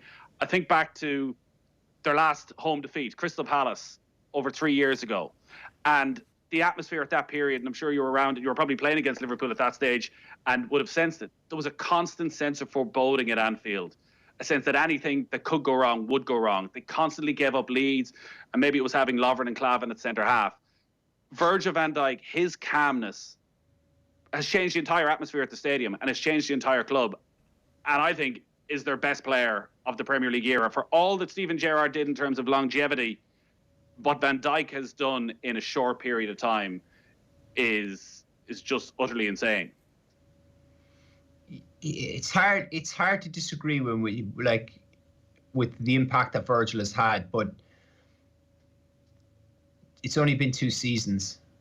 Steven Gerrard played over 500 games for Liverpool in the Premier League. All around everything, of course, look, the first thing is that somebody's going to comment on this is Slippy G over, the Chelsea game or whatever and all that. Yeah, fine. But mistakes happen. It was just unfortunate that, they have that moment where Stevie gives a talk in the huddle after a game and just don't let it slip, and then unfortunately he slips. But I think if you nail it down, he's regarded as the greatest player to ever play for Liverpool. And I don't think, certainly with the age Virgil's at, to play another 6-7 seasons at Liverpool to, go into his mid-30s or whatever, then he will come into that conversation. But for 2 seasons, I can't put him above Gerrard. I really can't. look, Gerrard did it, obviously, as you say. The amount of appearances, the level of consistency puts him on a very high level. Like, his story at Liverpool is, it's unbelievable highs and crushing lows, single-handedly drags them to a Champions League title. Yet, as you say, he's the player who makes the mistake that cost them the Premier League title. And it's not a straightforward fairy tale in any way. Like, you think of that last season, like, sent off in his last game against Manchester United. Last home game, lose against Palace. Last ever game, lose 6-1 against Stoke. It's an interesting career path that he took at Liverpool. But he was brilliant. And that's the problem when you talk about the greatest ever player. You end up having to criticise. Like, his form. When was his best form? Because people will always point to 2005, David. But I would often maybe look at 2009 when they were close to the title with Torres. And that week where there was the 4-0 against Real Madrid and there was the victory against Manchester United a few days later, as that was actually maybe his peak rather than 2005. I'd say 2009. I'd say 2009 with Torres. I think if you look back in 2005, like, certainly the first game that comes up is the Champions League final. You look at Olympiacos games. I think Stevie always had big moments in him. Like, could turn a game. But when you talk about consistency in level of performance over the duration of the season, that year with Torres, he was phenomenal. Like you said, if you go back to 2005, there's probably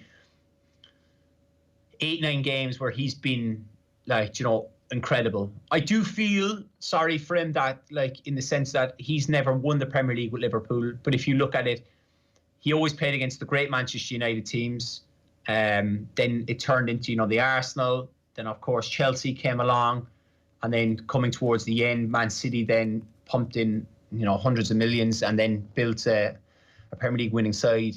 So he's always had to face that like, Liverpool have never invested as much. Yes, they brought in some huge players at different times, but they never invested on 3 or 4 players. Like, if you look at what Jurgen Klopp has done, they sold Coutinho.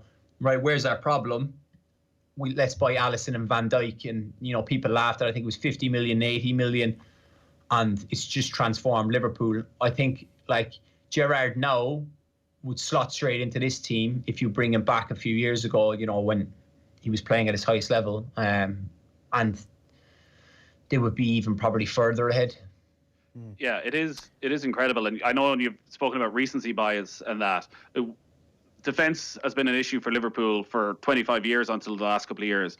And arguably, like, you could make a case right now that Liverpool have the best goalkeeper in the world, the best right back in the world, the best left back in the world, and the best centre half in the world. It's something quite remarkable that Jurgen Klopp has done, because some of those were purchases, big money purchases, but also Alexander-Arnold and Robertson, the way he's developed. Would you go along with that all those players could be considered in that sort of category? Oh, 100%. Of course, any Manchester United fan will say De Gea is better. Fine, you can have that argument. You're entitled to your opinion, but, like, Alisson is a better goalkeeper. If you look at the right backs around the world, Trent Alexander-Arnold going forward, I don't think anybody in the world at right back is as good as him. Yes, there are question marks over him defensively. Like, you look at the impact, say, Aaron Wan-Bissaka has had. He's a better natural defender, but he's not as good as going forward. So then it comes down to systems. The way Liverpool play, like, Trent Alexander-Arnold is perfect. Andy Robertson at left back. I suppose the emergence of Alphonso Davies at Bayern Munich would be the only one that would probably, run him close. Of course, there's some like Jordi Alba, Marcelo, but they're coming towards the end. So if you're looking at current time, then it's up between Robertson and Alphonso Davies. And then, of course, I don't think anyone at the moment holds a candle to Virgil van Dijk. I think he's out on his own. Of course, you have the Real Madrid boys, but, I'd still pick Virgil over them at this current moment in time. Just to recap David's 11, it is Alisson, Trent Alexander-Arnold, Robertson, Virgil van Dijk, Carragher, Alonso, Gerrard, Henderson, Salah, Suarez, Mane, and by my count, 2 of that 11 have their shirts on your wall behind you there. So that's a pretty good ratio. Nathan's 11 is Alisson. None of my 11 have their shirts on the It's wall not 2, behind it's me. 4. Is it 4? It's 4. Where's 4. your head? I've got Alexander-Arnold, I've got Robertson, I've got Gerrard, and I've got Henderson. Oh, very good, very good. I didn't see 2 of them there. Nathan's 11 then. With a couple of disagreements. Alisson, Trent, Robertson, Virgil, Carragher, Alonso, Gerrard, McManaman, Suarez, Fowler, Salah, huge reaction to this, as you can imagine. Just a couple of the cliff notes from online. Cullen Bowie got off the ball, but have gone with a front three of Suarez, Owen, Fowler, so none of the current lads. David Butler has been in touch. He would have picked Sammy Hupia at centre half alongside Virgil van Dijk. Emma Carroll was deciding between Trent or Steve Finnan potentially. She went for Trent when pushed. John Barnes included in her team as well. Brandon Pang, meanwhile, also included Sammy Hupia. Noel Cahill included Marcus Babbel and Didi Hamann and Darren Hennessy. His 11 will be Allison, Trent, Carragher, Van Dijk, Robertson, Alonso Gerrard, Salah, Firmino, Mane and Suarez. That is an incredibly attacking lineup. David Meyler, it's been a pleasure. Thanks a million for hopping on the call. Thanks, guys. Thank you. Right, that is it from OTB AM this morning. Thanks a million for joining us. Nathan, thank you for joining us for the last couple of mornings. Coming up on OTB tonight, Kenny Cunningham and Captaincy and Paul Rouse's History of Sport, Episode 10. If you missed anything this morning, you can catch it back through the OTB AM podcast. Just download the OTB Sports app and subscribe to OTB AM to get it every morning. We timestamp it so that you can skip through to whatever part of the show you want. OTB AM is live weekday mornings from 7:30, so you can listen or watch the show live on the OTB Sports app as well as all the other usual places. See you tomorrow morning. Bye-bye. OTB AM. This is OTB Sports Radio.